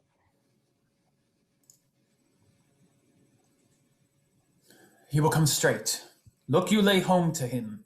Tell him his pranks have been too broad to bear with, and that your grace hath screened and stood between much heat and him. I'll silence me even here. Pray you, be round with him. I'll warrant you, fear me not. Withdraw, I hear him coming. Now, mother, what's the matter? Hamlet, thou hast thy father much offended. Mother, you have my father much offended. Come, you answer with an idle tongue. Go, you question with a wicked tongue. Well, how now, Hamlet? What's the matter now? Have you forgot me? No, by the rood not so. You are the queen, your husband's brother's wife, and were it not so, you are my mother. Nay, then I'll set those to you that can speak. Come and sit you down. You shall not budge. You not go till I set you up a glass, where you may see the most inmost part of you. What wilt thou do? Thou wilt not murder me. Help! What? How? Help! How now? A rat, dead for a ducat, dead! I am slain. Obi, what hast thou done? I know not. Is it the king? What a rash and bloody deed is this? Bloody deed, almost as bad, good mother, as kill a king and marry with his brother. As kill a king? Aye, lady, it was my word. Thou wretched, rash, intruding fool, farewell. I took thee for thy better. Take thy fortune, leave ringing on your hands. Peace. Sit you down and let me wring your heart, for I shall if it be made of penetrable stuff. What have I done, that thou darest wag thy tongue in noise so rude against me? Such an act that blurs this grace and bluster of monastery, calls virtue hypocrite, takes off the rose and from a fair forehead of innocent love, and sets a blister there, makes marriage vows as false as dice as oath. I mean, what act that roars so loud and thunders in the index? Look upon this picture, and on this the counterfeit presentment of two brothers. See what a grace is seated on his brow, Hyperion's curls, the front of Jove himself, an eye like Mars to threaten and command, a station like the herald Mercury, new lightened on a Hesen kissing hill. A combination of form indeed, where every god did seem to set his seal and give you world assurance of a man. This was your husband. Look now what follows. Here is your husband, like a mild wed ear, blessing your wholesome brother. Have you eyes? Can you on your fair mountain leave to feed and batten on this moor? Ha! Have you eyes? You call it love for your age. The heyday of your blood is tame, it's humble, and waits upon your judgment. And what judgment would step from this? What devil was it that thus had cozened your husband's blood? Oh, shame. Why is this blush? No, Hamlet, speak more. Thou turnst mine eyes into my very soul, and there I see such black and grained spots as will not leave their tint. Nay, but to live in the rank sweat of a seamed bed, screwed with corruption, honeying and making love over the nasty stone. Oh, speak no more! These words like daggers enter in mine ear no more, sweet Hamlet. A slave that is not 20th part the ties of your predecessor lord, a vice of king that cat pairs of their empire, and the rule that shelved this present diadem, stole and put it in his pocket. Oh, more! A king of shreds and patches. Save me, oh, with your wings, you heavenly guards. Watch you, gracious figure. Alas, he's mad. Do not come your tardy son to chide, that last in time and passion. Let it go by the important acting of your dread command. Oh, say! Do not forget. This visitation is but to whet thy almighty purpose. Look, amazement on thy mother sits. Oh, step between her and her fighting soul. Speak to her, Hamlet. How is it with you, lady? Alas, housed with you, that you do bend your eye on vacancy, and with the incorporeal air do hold discourse. Whereon do you look? On him, on him. Look how pale he glares. Do not look upon me, lest with piteous action you convert my strewn effects. To whom do you speak this? Do you see nothing there? Nothing at all, and yet all it is I see. Nor did you nothing hear? No, nothing but ourselves. Why look you there? Look how it steals away. My father in his habit as he lived. Look where he goes, even now out the portal. This is the very coinage of your brain. This bodiless creation ecstasy is very cunning in. My pulse is yours of temporary heat, time and it is not madness that I have uttered. Bring me to the test, and the matter will reward with madness in which you gamble from. Mother, for the love of grace, lay not flattening an action to your soul that not your trespass, but my madness speaks. It will but skin and firm this ulcerous place, while rank corruption, mining all within, infects unseen. Confess yourself to heaven, repent what's past, and avoid what is to come, and do not spread the compost on the weed to make them ranker. Oh, Hamlet,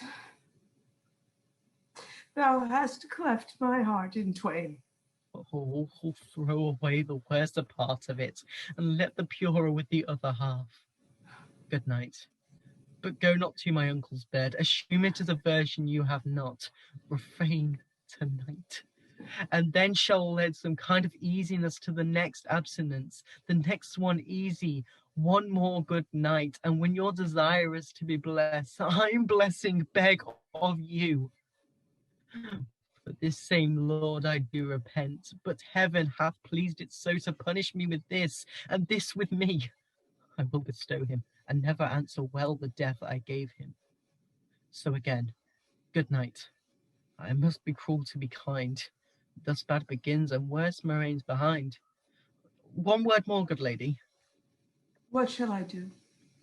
Not this, by no means, I bid you do. Let the bloat king tempt you again to bed, pinch wanton on your cheek, call you his mouse, and let him, for a pair of reachy kisses and paddling on your neck with his damned villains, make you ravel his matter out that I am essentially not in madness, but mad in craft. Be thou assured, if words be made of breath, and breath of life, I have no life to breathe what thou hast said to me. I must to England. You know that. Alack, I had forgot, because 'tis so concluded on. There's letter sealed, and my 2 schoolfellows, who I will trust and will add as fanged to bear my mandate. They must sweep me away, and much me to my neighbouring. Let it work, for 'tis the spot to have the engineer host his own petard, and shall go hard, but I will deliver 1 yard below their minds, and blow them with the moon. Oh, this most sweet when in one line crafts directly meets. This man shall send me packing. I'll look the goods into the neighbour's room, mother. Good night indeed. The counsellor is now most still, most secret, and most grave, who in life was a fooling parting knave. Come, sir, draw toward an end with you. Good night, mother. Where is your son? Bestow this place upon us a little while. Good my lord, what I have seen tonight. What, Gertrude? How does Hamlet? Mad as the sea and wind when both contend, which is the mightier? In his lawless fit, behind the arras, hearing something stir, whips out a rapier, cries, a rat, and in his brainish apprehension kills the unseen good old man. Oh, heavy deed. It had been so with us had we been there. His liberty is full of threats to all, to you, yourself, to us, to everyone.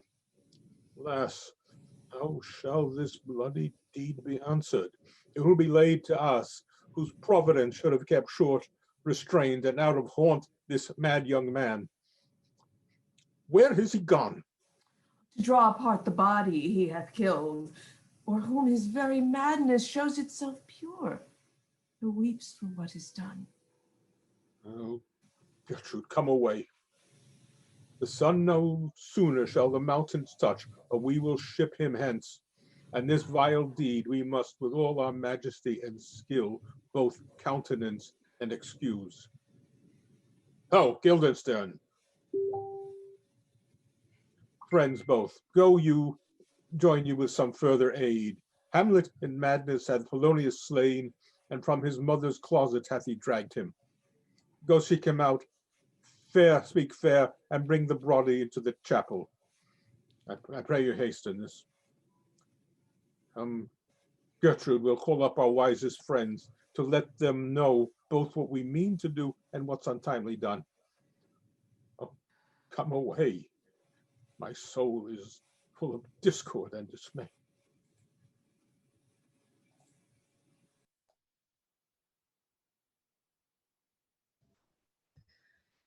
Safely stowed. But soft, what noise? Who calls on Hamlet? Oh, here they come. What have you done, my lord, with the dead body? Compounded it with dust, whereto 'tis kin. Tell us where 'tis, that we may take it thence and bear to the chapel.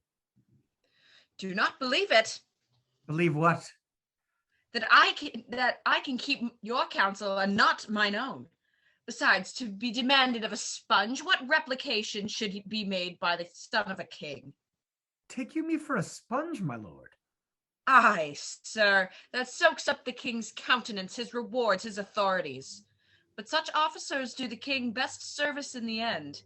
He keeps them, like an ape an apple in the corner of his jaw, first mouthed to be last swallowed. When he needs what you have gleaned, it is squeezing you, and sponge you shall be dry again. I understand you not, my lord. I am glad of it. A knavish speech sleeps in a foolish ear. My lord, you must tell us where the body is, and go with us to the king. The body is with the king, but the king is not with the body. The king is a thing. A thing, my lord? Of nothing. Bring me to him. Hide, fox, and all after. I've sent to seek him and to find the body. How dangerous it is that this man goes loose. Yet must we not put the strong law on him? He's loved of the distracted multitude, who like not in their judgment, but their eyes. And where 'tis so, the offender's scourge is weighed, but now the offense. How now, what hath performed? Where the dead body is bestowed, my lord, we cannot get from him. But where is he? Without, my lord, guarded to know your pleasure. Bring him before us. Ho, Guildenstern, bring in my lord. Now, Hamlet, where's Polonius? At supper. At supper? Where? Not where he eats, but where it is eaten. A certain conviction of politic worms are eaten at him. Your worm is your only emperor for diet. We fat all creatures else to fat us, and we fat ourselves from maggots.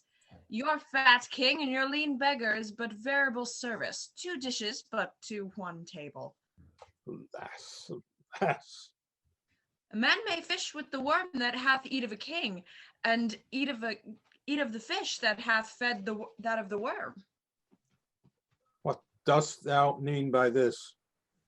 Nothing, but to show you how a king may go a progress through the guts of a beggar. Where is Polonius? In heaven. Send thither to see. If your messenger find him not there, seek him in other place yourself. But if indeed you find him not within this month, you shall nose him as you go up the stairs by the lobby. Go seek him there.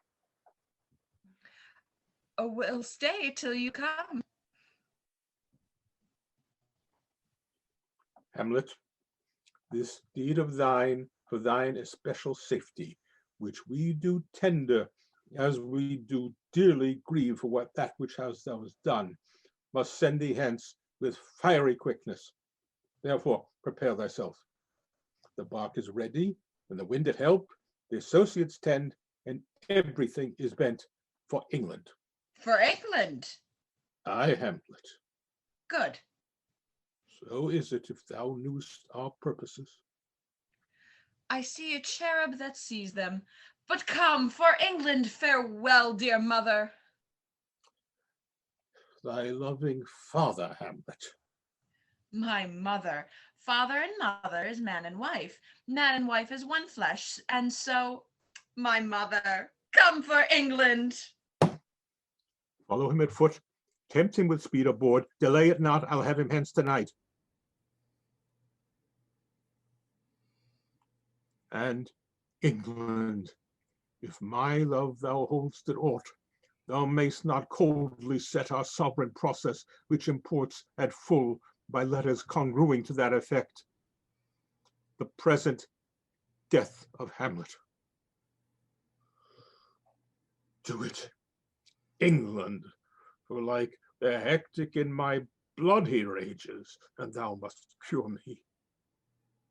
Till I know 'twas done, howe'er my haps, my joys were ne'er begun.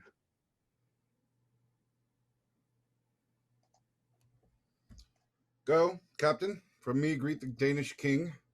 Tell him that by his license Fortinbras craves the conveyance of a promised march over his kingdom. You know the rendezvous. If that his majesty would aught with us, we shall express our duty in his eye, and let him know so. I will do it, my lord. Go, softly on.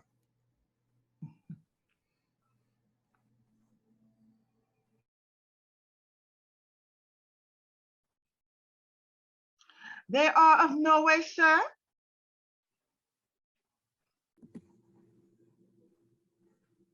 Lindsay, did we lose you?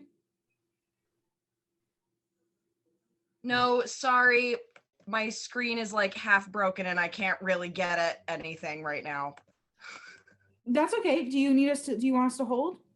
The host yeah, just a moment, please. Okay, no worries. We will go when you are ready. I can't turn on the video because it says the host has stopped it. I don't know why. That's so weird. All right, hold on 1 second. All right, the streaming's paused. Thank you. Nope. Hold on.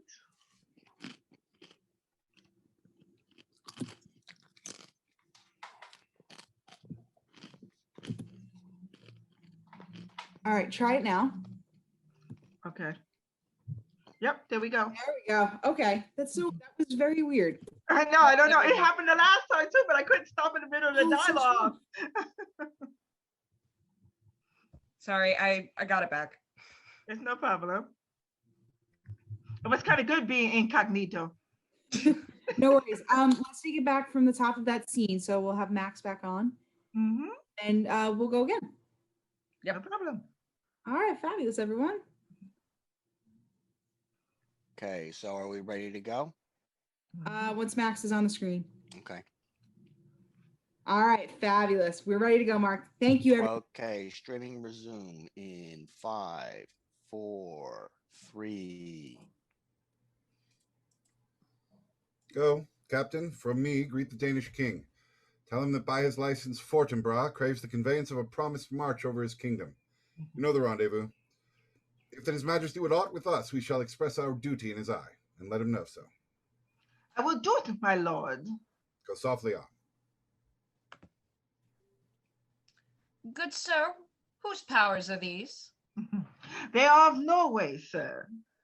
How purposed, sir, I pray you?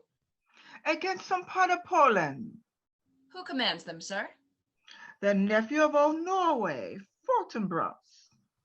Goes it against the main of Poland, sir, or for some frontier? Truly to speak, with no addition, we go to gain a little patch of ground. Thou hast in it no profit but thy name. To pay 5 ducats, 5. I would not farm them. Why then the Polak never will defend it. Yes, but is already garrisoned. 2,000 souls and 20,000 ducats. We'll now debate the question of the straw. I humbly thank you, sir. God be with you, sir. Will it please you go, my lord? I'll be with you straight. Go a little before. How all occasions do inform against me, and spur my dull revenge. What is a man if his chief good and market of his time be but to sleep and feed a beast, no more? Sure he that made us with such large discourse, looking before and after, gave us not that capability and godlike reason to fuss in us unused. Now, whether it be bestial oblivion or some craven scruple of thinking too precisely on the event, a thought which, quartered, hath but 1 part wisdom and ever 3 parts coward. I do not know yet why yet I live to say this thing's to do, sith I have cause and will and strength and means to do it. Examples gross as earth exhort me. Witness this army of such mass and charge led by a delicate and tender prince, whose spirit with divine ambition puffed makes mouths at the invisible event, exposing what is mortal and unsure to all that fortune, death, and danger dare, even for an eggshell. Rightly to be great is not to stir without great argument, but greatly to find quarrel in a straw when honor's at stake. How stand I, then, that have a father killed, a mother stained, excitements of my reason and my blood, and let all sleep, while to my shame I see the imminent death of 20,000 men, that for a fantasy and trick of fame go to their graves like beds, fight for a plot whereon the numbers cannot try the cause, which is not tomb enough and continent to hide the slain. Oh, from this time forth, my thoughts be bloody, or be nothing worth.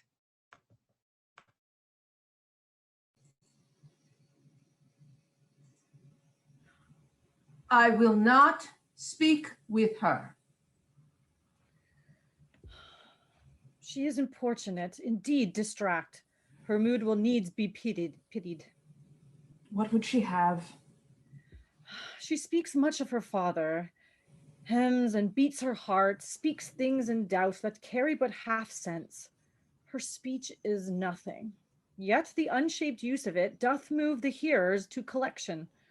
They yawn at it and botch the words up fit to their own thoughts. For good she were spoken with, for she may strew dangerous conjectures in ill-breeding minds. Let her come in. Where is the beauteous majesty of Denmark? How now, Ophelia? How should I, your true love, know from another one? By his cockle hat and staff, and his sandal shone. Alas, sweet lady, what imports this song? Say you? Nay, pray you, mark. He is dead and gone, lady, he is dead and gone. At his head a grass-green turf, at his heels a stone. Oh! Hey, but Ophelia... Pray you, mark. White his shroud as the mountain snow. Alas, look here, my lord. Hearted with flowers which grew wet to the grave, did not go with true love's showers. How do you, pretty lady? Well, God ill do. They say the owl was a baker's daughter. Lord, we know what we are, but know not what we may be. God be at your table. To concede upon her father. Pray you, let's have no words of this. But when they ask you what it means, say you this. Tomorrow is St. Valentine's Day, all in the morning bedtime, and I am made at your window to be your Valentine. Then up he rose and donned his clothes and duped the chamber door. Let in the maid, that out a maid, never departed more. Pretty Ophelia. Indeed, without an oath, I'll make an end on it. By G and by Saint Charity, alack and fie for shame. Young men will do till they come to it. By cock they are to blame. Quoth she, before you tumbled me, you promised me to wed. He answers, so would I have done by yonder sun, and thou hadst not come to my bed. How long has she been thus? I hope all will be well. We must be patient. But I cannot choose but weep to think they would lay him in cold ground. My brother shall know of it, and so I thank you for your good counsel. Come, my coach. Good night, ladies. Good night, sweet ladies. Good night, good night. Follow her close. Give her good watch, I pray you. Oh, this is the poison of deep grief. It springs all from her father's death. And now behold, oh, Gertrude, when sorrows come, they come not single spies, but in battalions. First, her father slain, next your son gone, and he most violent offer of his own just remove. The people muddied, thick and unwholesome in their thoughts and whispers for good Polonius' death, and we have done but greenly in hugger-mugger to inter him. Poor Ophelia, divided from herself and her fair judgment, without the which we are pictures or mere beasts. Last, and as much containing as all these, her brother is in secret come from France, and wants not buzzers to infect his ears with pestilent speeches of his father's death. Oh, my dear Gertrude, this, like to a murdering peace, in many places gives me superfluous death. Alack, what noise is this? Where are my Switzers? Let them guard the door. What is the matter? Save yourself, my lord. Young Laertes in a riotous head o'erbears your officers. The rabble call him lord. They cry, choose we, Laertes shall be king. Caps, hands, and tongues applaud it to the clouds. Laertes shall be king. Laertes king. Doors are broke. Where is this king? Sirs, stand you all without. Keep the door. Oh, vile king, give me thy father. Humbly, good Laertes. That drop of blood that's calm proclaims me bastard, cries cuckold to my father, brands the harlot even here between the chaste unsmirched brow of my true mother. What is the cause, Laertes, that thy rebellion looks so giant-like? Let him go, Gertrude. Do not fear our person. There such divinity doth hedge a king, that treason can but peep to what it would, acts little of his will. Tell me, Laertes, why art thou thus incensed? Let him go, Gertrude. Speak, man. Where is my father? Dead. But not by him. Let him demand his fill. How came he dead? I'll not be juggled with. To hell allegiance, vows to the blackest devil. Conscience and grace to the profoundest pit. I dare damnation. To this point I stand, that both the worlds I give to negligence, let come what comes, only I'll be revenged most thoroughly for my father. Who will stay you? My will, not all the world's. Good, Laertes. If you desire to know the certainty of your dear father's death, it's written your revenge that, swoopstake, you will draw both friend and foe, winner and loser? None but his enemies. Will you know them then? To his good friends thus wide, I ope my arms. Why, now you speak like a good child and a true gentleman. That I am guiltless of your father's death, and am most sensibly in grief for it, it shall as level to your judgment peer as day does to your eye. How now? What noise is that? Oh, heat, dry up my brains. Tears, heaven, tears 7 times salt, burn out the sense and virtue in mine eye. Dear maid, kind sister, sweet Ophelia. Oh heavens, is it possible a young maid's wits should be as mortal as an old man's life? For him bear placed on the bier, hey and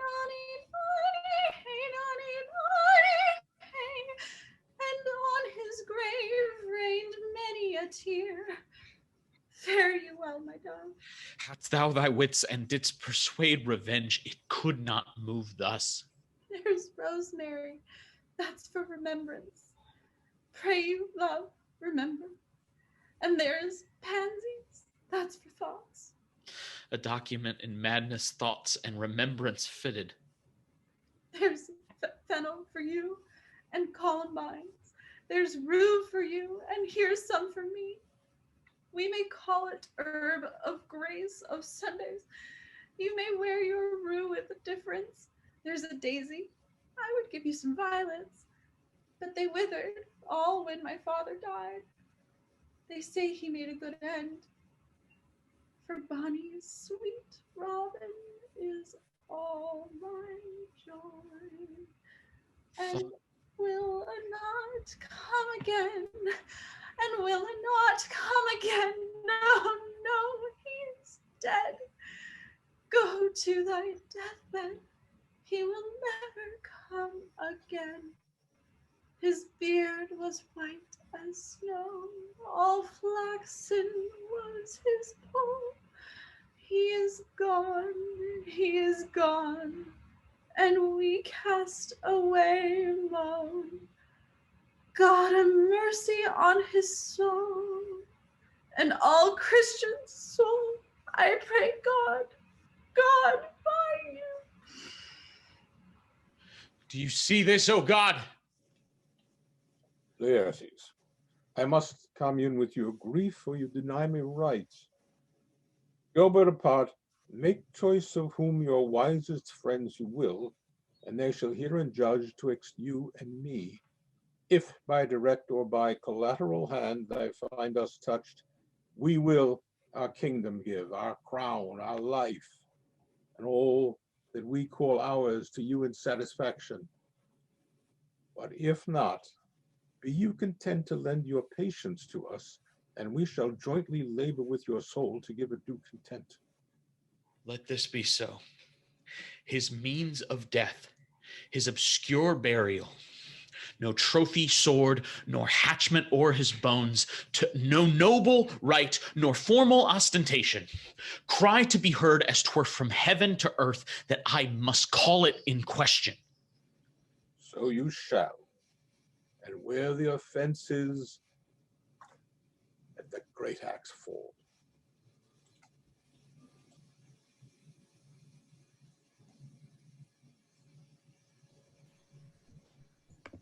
God bless you, sir. Let him bless thee too. I shall, sir, and please him. There's a letter for you, sir. It comes from the ambassador that was bound for England. If your name be Horatio, as I'm let know it is. Horatio, when thou shalt have overlooked this, give these fellows some means to the king. They have letters for him. Ere we were 2 days at sea, a pirate of very warlike appointments gave us chase. Finding ourselves too slow of sail, we put on a compelled valor, and in the grapple I boarded them. On the instant they got clear of our ship, so I alone became their prisoner. They have dealt with me like thieves of mercy, but they know what they did. I am to do a good turn for them. Let the king have the letters I have sent, and repair thou to me with as much haste as thou wouldst fly death. I have words to speak in thine ear, will make thee dumb, yet are they much too light for the bore of the matter. These good fellows will bring you where I am. Rosencrantz and Guildenstern hold their course for England. Of them I have much to tell thee. Farewell. He that thou knowest thine, Hamlet. Come, I will give you your way for these letters, and do it the speedier that you may direct me to him from whom you brought them.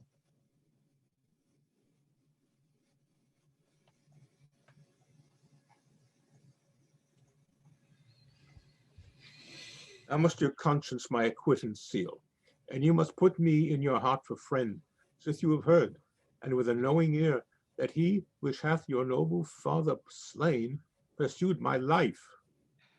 It well appears. And so have I a noble father lost, and sister driven into desperate terms. But my revenge will come. Break not your sleeps for that. You must not think that we are made of stuff so flat and dull that we can let our beard be shook with danger and think it pastime. You shortly shall hear more. I loved your father, and we love ourselves, and that, I hope, will teach you to imagine. How now? What news? Letters, my lord, from Hamlet. From Hamlet? Who brought them? Sailors, my lord, they say. I saw them not. Leave us. What should this mean? Know you the hand? Tis Hamlet's character. If it be so, Laertes, as how should it be so, how otherwise? Will you be ruled by me? Aye, my lord, if so, you'll not o'errule me to a peace. To thine own peace. Laertes, was your father dear to you, or are you like the painting of a sorrow, a face without a heart? Why ask you this? Not that I think you did not love your father, but to the quick of the ulcer. Hamlet comes back. What would you undertake to show yourself your father's son in deed more than in words? To cut his throat in the church. For no place indeed should murder sanctuarize. Revenge should have no bounds. But, good Laertes, will you do this? Keep close within your chamber. Hamlet returned shall know that you are come home.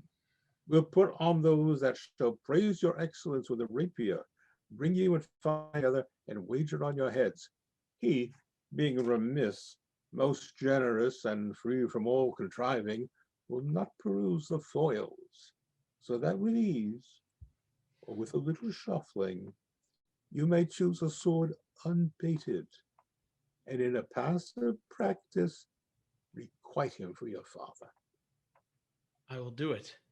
And for that purpose, I'll anoint my sword. I bought an auction of a mountebank, so mortal that but dip a knife in it. Where it draws blood, no cataplasm under the moon can save the thing from death. that is but scratched withal. Oh, I'll touch my point with this contagion, and if I gall him slightly, it may be death. Let's further think on this. If this should fail, and that our drift look through our bad performance, twere better not essayed. Therefore, this project should have a back or second that might hold if this should last in proof. Soft. Let me see.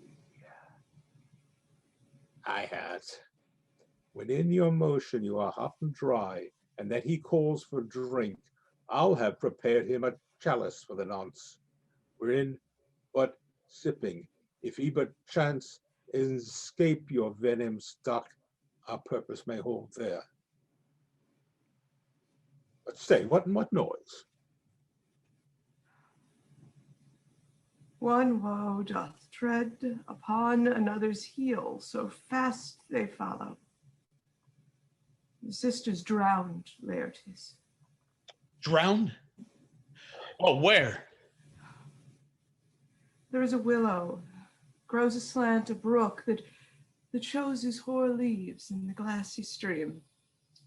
There with fantastic garlands did she make of crow feathers, nettles, daisies, and long purples that liberal shepherds give a grosser name, but our cold maids do dead men's fingers call them.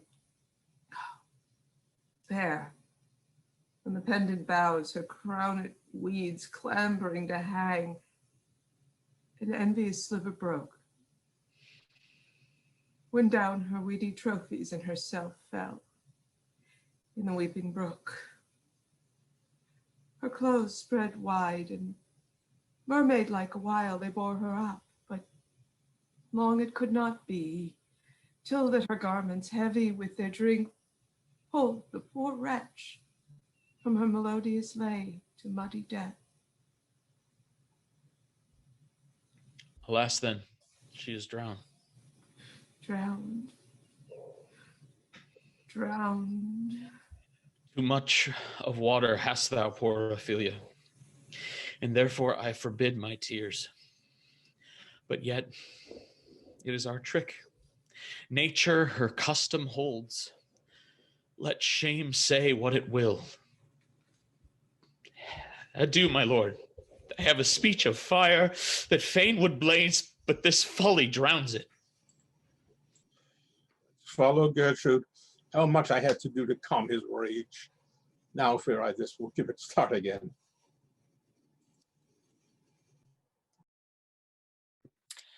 In youth, when I did love me, thought it was very sweet to contract, the time for, my behove. Oh, methought there, was nothing, meet. Has this fellow no feeling of his business, that he sings at grave making? Custom hath made it to him a property of easiness. 'Tis e'en so. But age with his stealing steps hath clawed me with his clutch, and hath shipped me into the land as if I had never been such. So had a tongue in it and could sing once. How the knave jowls it to the ground as if 'twere Cain's jawbone that did the first murder. This might be the pad of a politician, which this ass now o'er offices, might it not? It might, my lord. Or have a counter, which could say, "Good morrow, sweet lord. How dost thou, good lord?" This might be my lord such a one that praised my lord such a one's horse when meant to beg it, might it not? Aye, my lord. Why, even so. Now my lady worms, chapless, and knocked about the mazard with a sexton's spade. Here's fine revolution, and we had the trick to see it. A pickaxe and a spade for, and a shrouding sheet. Oh, a pit of clay for to be made, for such as a guest is meet. There's another. Why might not that be the skull of a lawyer? Why does he suffer this rude knave now to knock him about the sconce with a dirty shovel? Will not tell him of his action of battery, I will speak to this fellow. Whose grave is this, sirrah? Mine, sir. Oh, a pit of clay for to be made for such a guest as meet. I think it be thine indeed, for thou liest in it. You lie out on it, sir, and therefore 'tis not yours. For our part, I do not lie in it, and yet it is mine. Thou dost lie in it, to be in it and say 'tis thine. 'Tis for the dead, not for the quick. Therefore thou liest. 'Tis a quick lie, sir. 'Twill away again from me to you. What man dost thou dig it for? For no man, sir. What woman then? For none neither. Who is to be buried in it? One that was a woman, sir, but rest her soul, she's dead. How absolute the knave is! We must speak by the card, or equivocation will undo us. How long hast thou been a grave maker? Of all the days of the year, I came to it that day that our last King Hamlet overcame Fortinbras. How long is that since? Cannot you tell that? Every fool can tell that. It was the very day that young Hamlet was born, he that is mad and sent into England. Ay, Mary, why was he sent on to England? Why, because I was mad. I shall recover its wits there, or if it do not, 'tis no greater matter there. Why? 'Twill not be seen in him there. There the men are as mad as he. How came he mad? Very strangely, they say. How strangely? Faith, in with losing his wits. Upon what ground? Why, here in Denmark. I have been sexton here, man and boy, 30 years. How long will a man lie through the earth ere he rot? Faith, if be not rotten before a die, it will last you some 8 year or 9 year. A tanner will last you 9 year. Why he more than another? Why, sir, his hide is so tanned with his trade that it will keep you out of water a great while, and your water is a sore decayer of your horse and dead body.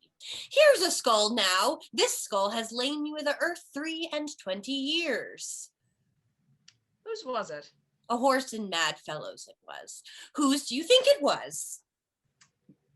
Nay, I know not.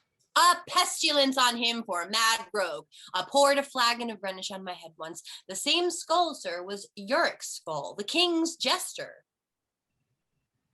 This. And that. Alas, poor Yorick. I knew him, Horatio, a fellow of infinite jest, of most excellent fancy. He hath borne me on his back 1,000 times, and now how abhorred in my imagination it is. My gorge rises at it.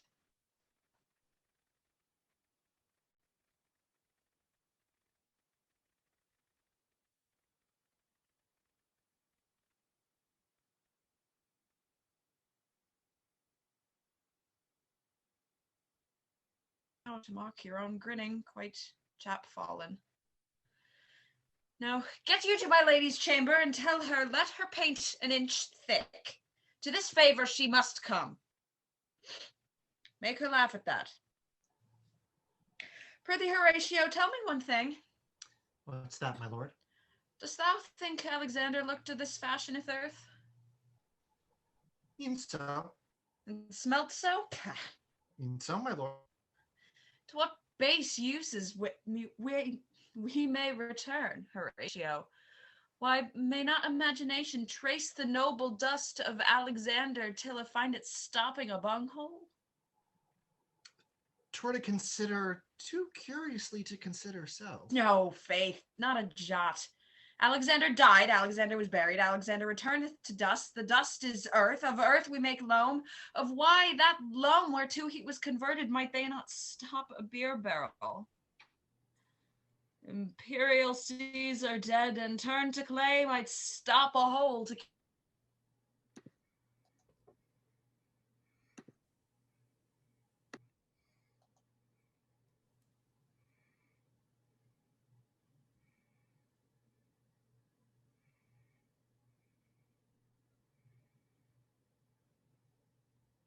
wife. It was of some estate. Couch we a while, and mark. What ceremony else? Her obsequies have been as far enlarged as we have warranty. Her death was doubtful, and but that great command or sways the order, she should in ground unsanctified have lodged till the last trumpet. Must there no more be done? No more be done.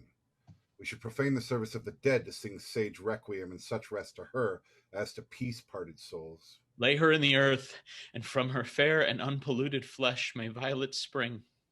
I tell thee, churlish priest, a ministering angel shall my sister be when thou liest howling.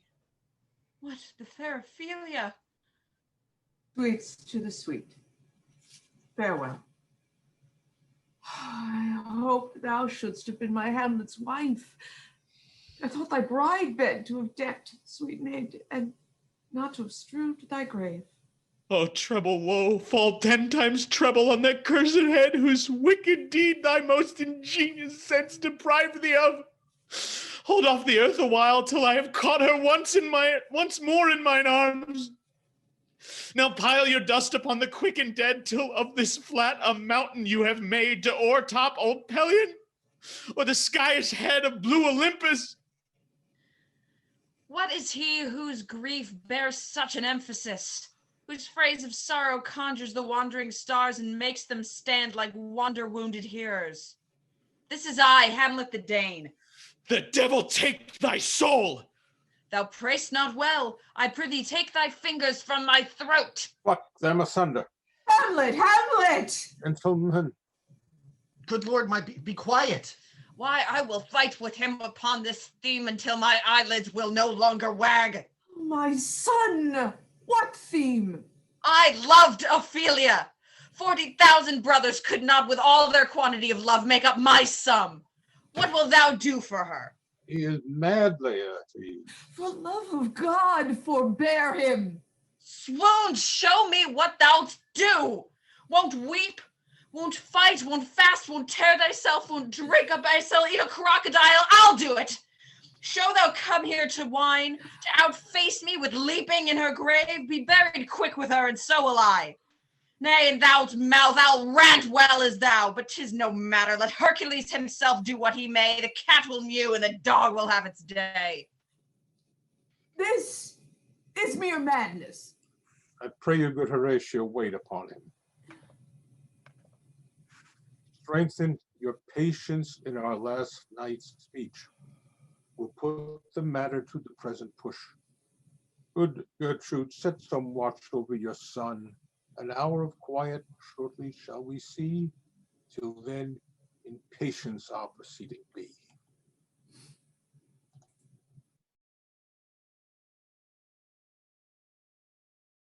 So much for this, sir. Now let me see the other. You do remember all the circumstance. Remember it, my lord? Sir, in my heart there was a kind of fighting that would not let me sleep.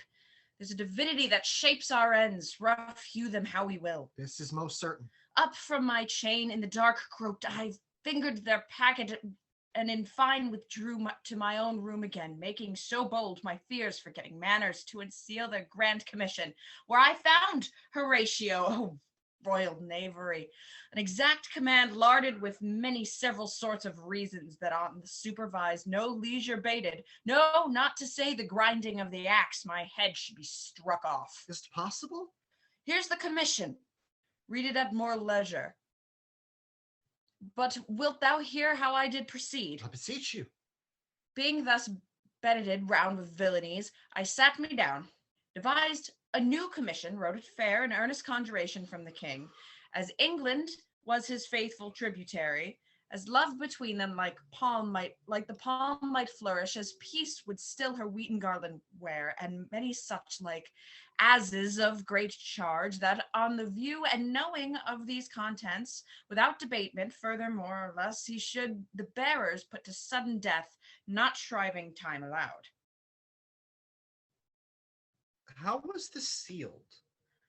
Why, even in that heaven ordinant, I had my father's signet in my purse, which was the model of that Danish seal. So Guildenstern and Rosencrantz go to it. Why, men, they did make love to this employment. They are not near my conscience. Why? What a king is this?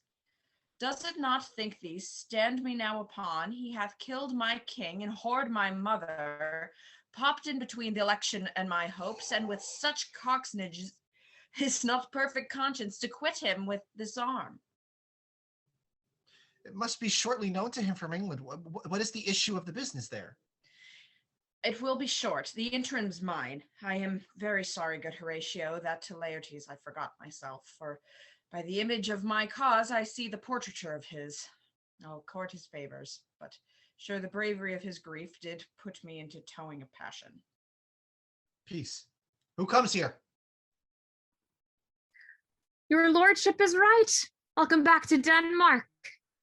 I humbly thank you, sir. Dost thou know this butterfly? No, my good lord. Thy state is more gracious, for 'tis a vice to know him. He hath much land, and fertile 'tis a shuff, but, as I say, spacious in the possession of dirt. Sweet lord, if your lordship were at leisure, I should impart a thing from you to his majesty. I will receive it, sir, with all diligence of spirit. Put your bonnet to his right use, 'tis for the head. I thank your lordship, it is very hot. No, believe me, 'tis very cold. The wind is northerly. It is indifferent cold, my lord, indeed. But yet methinks it very sultry and hot for my complexion. Exceedingly, my lord, it is very sultry, I swear. I cannot tell how. But my lord, his majesty bade me to signify to you that he has laid a great wager on your head. Sir, this is the matter. I beseech you, remember. Nay, good lord, for my ease, in good faith. Sir, here is the newly come to court Laertes.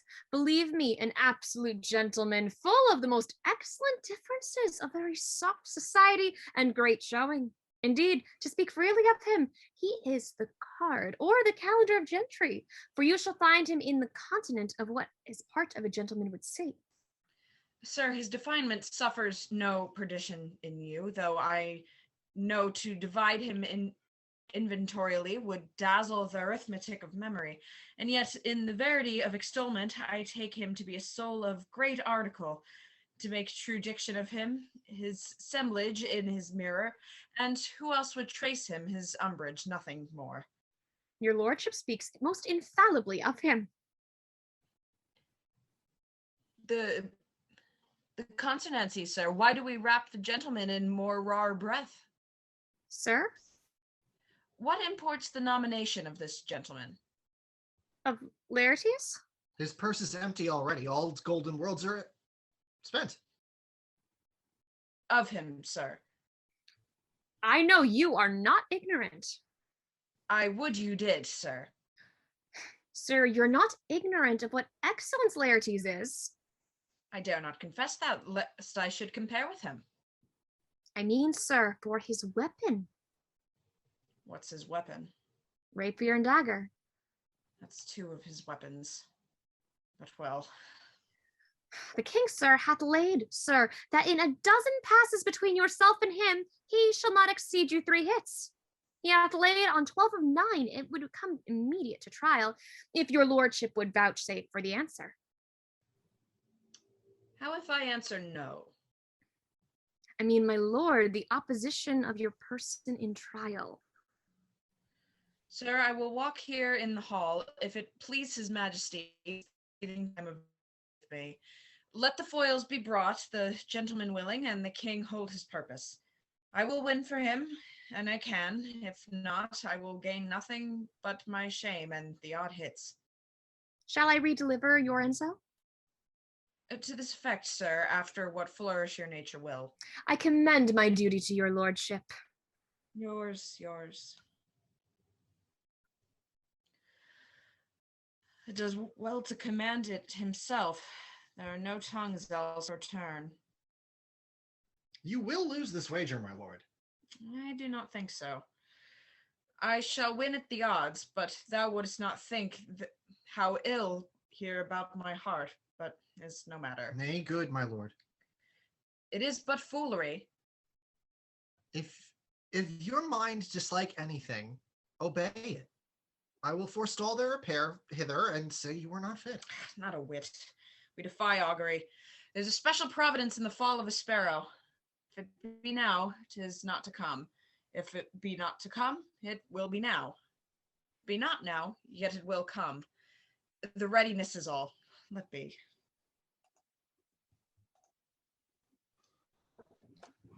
Come, Hamlet, come and take this hand from me. Give me your pardon, sir. I've done you wrong. But pardon it, as you are a gentleman, this presence knows, and you must needs have heard how I am punished with sore distraction. But I have done that.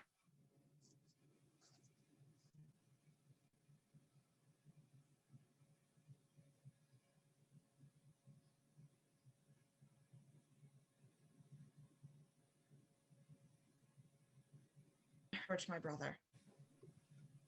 I am satisfied. I do receive your offered love like love, and will not wrong it.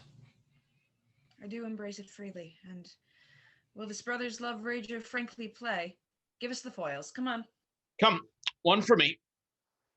I'll be your foil, Laertes. In mine ignorance, your skill shall, like a star in darkest night, stick fiery off indeed. You mock me, sir. No, by this hand. Give them the foils, young Osric. Cousin Hamlet, you know the wager. Very well, my lord. Your grace has laid the odds oath the weaker side. I do not fear it. I've seen you both, but since he is bettered, we have therefore odds. This one is too heavy. Let me have another. This likes me well. These foils have all a length? Set me the stoups of wine upon that table.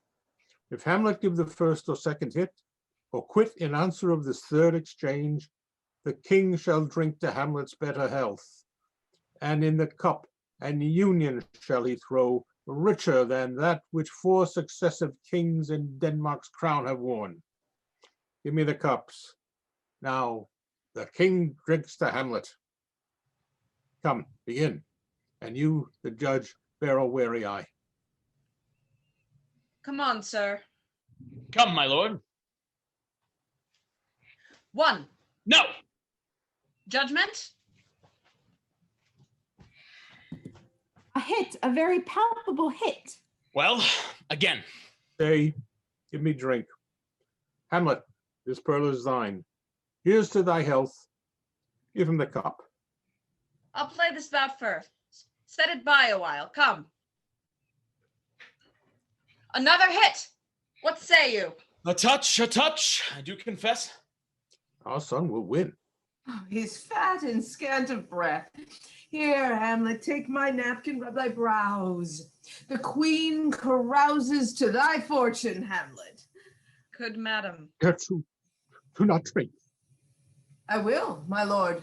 I pray you pardon me. I dare not drink yet, madam, by and by. Come for the third, Laertes. You do but dally. I pray you pass with your best violence. I am afeard you make a wanton of me. Say you so? Come on. Nothing neither way. Have at you now. Part them. They are incensed. Nay, come again. Look to the queen there, ho! They bleed on both sides. How is it, my lord? How is it, Laertes? Why, as a woodcock to mine own springe, Osric, I am justly killed with mine own treachery. How does the queen? She swoons to see them bleed. No! No, the drink! The drink! Oh my dear Hamlet! The drink! The drink! I was... Oh, villainy! Ho, let the door be locked! Treachery! Seek it out! It is here, Hamlet. Hamlet, thou art slain. No medicine in the world can do thee good. In thee there is not an half an hour of life. The treacherous instrument is in thy hand, unbaited and envenomed. The foul practice hath turned itself on me. Lo, here I lie, never to rise again. Thy mother's poisoned. I can no more. The king. The king's to blame. The point in venom too. Then venom, do thy work. Treason, treason. Oh, yet defend me, friends. Here, thou incestuous, murderous, damned Dane, drink of this potion. Is thy union here? Follow my mother. He is justly served. It is a poison tempered by himself. Exchange forgiveness with me, noble Hamlet. Mine and my father's death come not upon thee, nor thine on me. Heaven make thee free of it. I follow thee. I am dead, Horatio. Wretched queen, adieu. You that look pale and tremble at this chance that are not but mutes our audience to this act. Had I but time, as this fell Sergeant Death instricted his arrest, oh, I could tell you, but let it be. Horatio, I am dead, thou livest. Report me and my cause aright to the unsatisfied. Never believe it. I am more an antique Roman than a Dane. Here's yet some liquor left. As thou art man, give me the cup. Let go, by heaven, I'll hout. Oh God, Horatio, if thou didst ever hold me in thy heart, absent thee from felicity a while, and in this harsh world draw thy breath in pain to tell my story. What warlike noise is this? Fortinbras with conquest come from Poland to the ambassadors of England. Gives this warlike volley. Oh, I die, Horatio. I cannot live to hear the news from England, but I do prophesy the election lights on Fortinbras. He has my dying voice. So tell him. The rest is silence. Now cracks a noble heart. Good night, sweet prince. And flights of angels sing me to thy rest. Where is this site? What is it you would see? If aught of woe or wonder, cease your search. The sight is dismal, and our affairs from England come too late. The ears are senseless that should have us hearing to tell him his command is fulfilled, that Rosencrantz and Guildenstern are dead. Where shall we have our thanks? Not from his mouth. Had it the ability of life to thank you, he never gave commandment for their death. But since so jump upon this bloody question, you from the Polack Wars and you from England are here arrived, give order that these bodies, high on a stage, be placed to the view.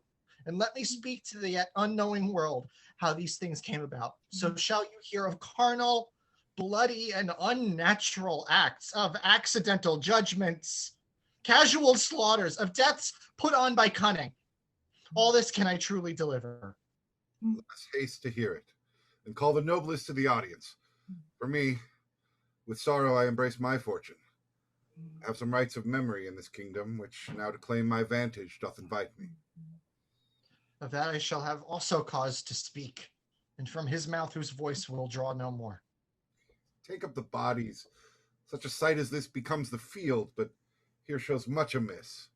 Go, bid the soldiers shoot.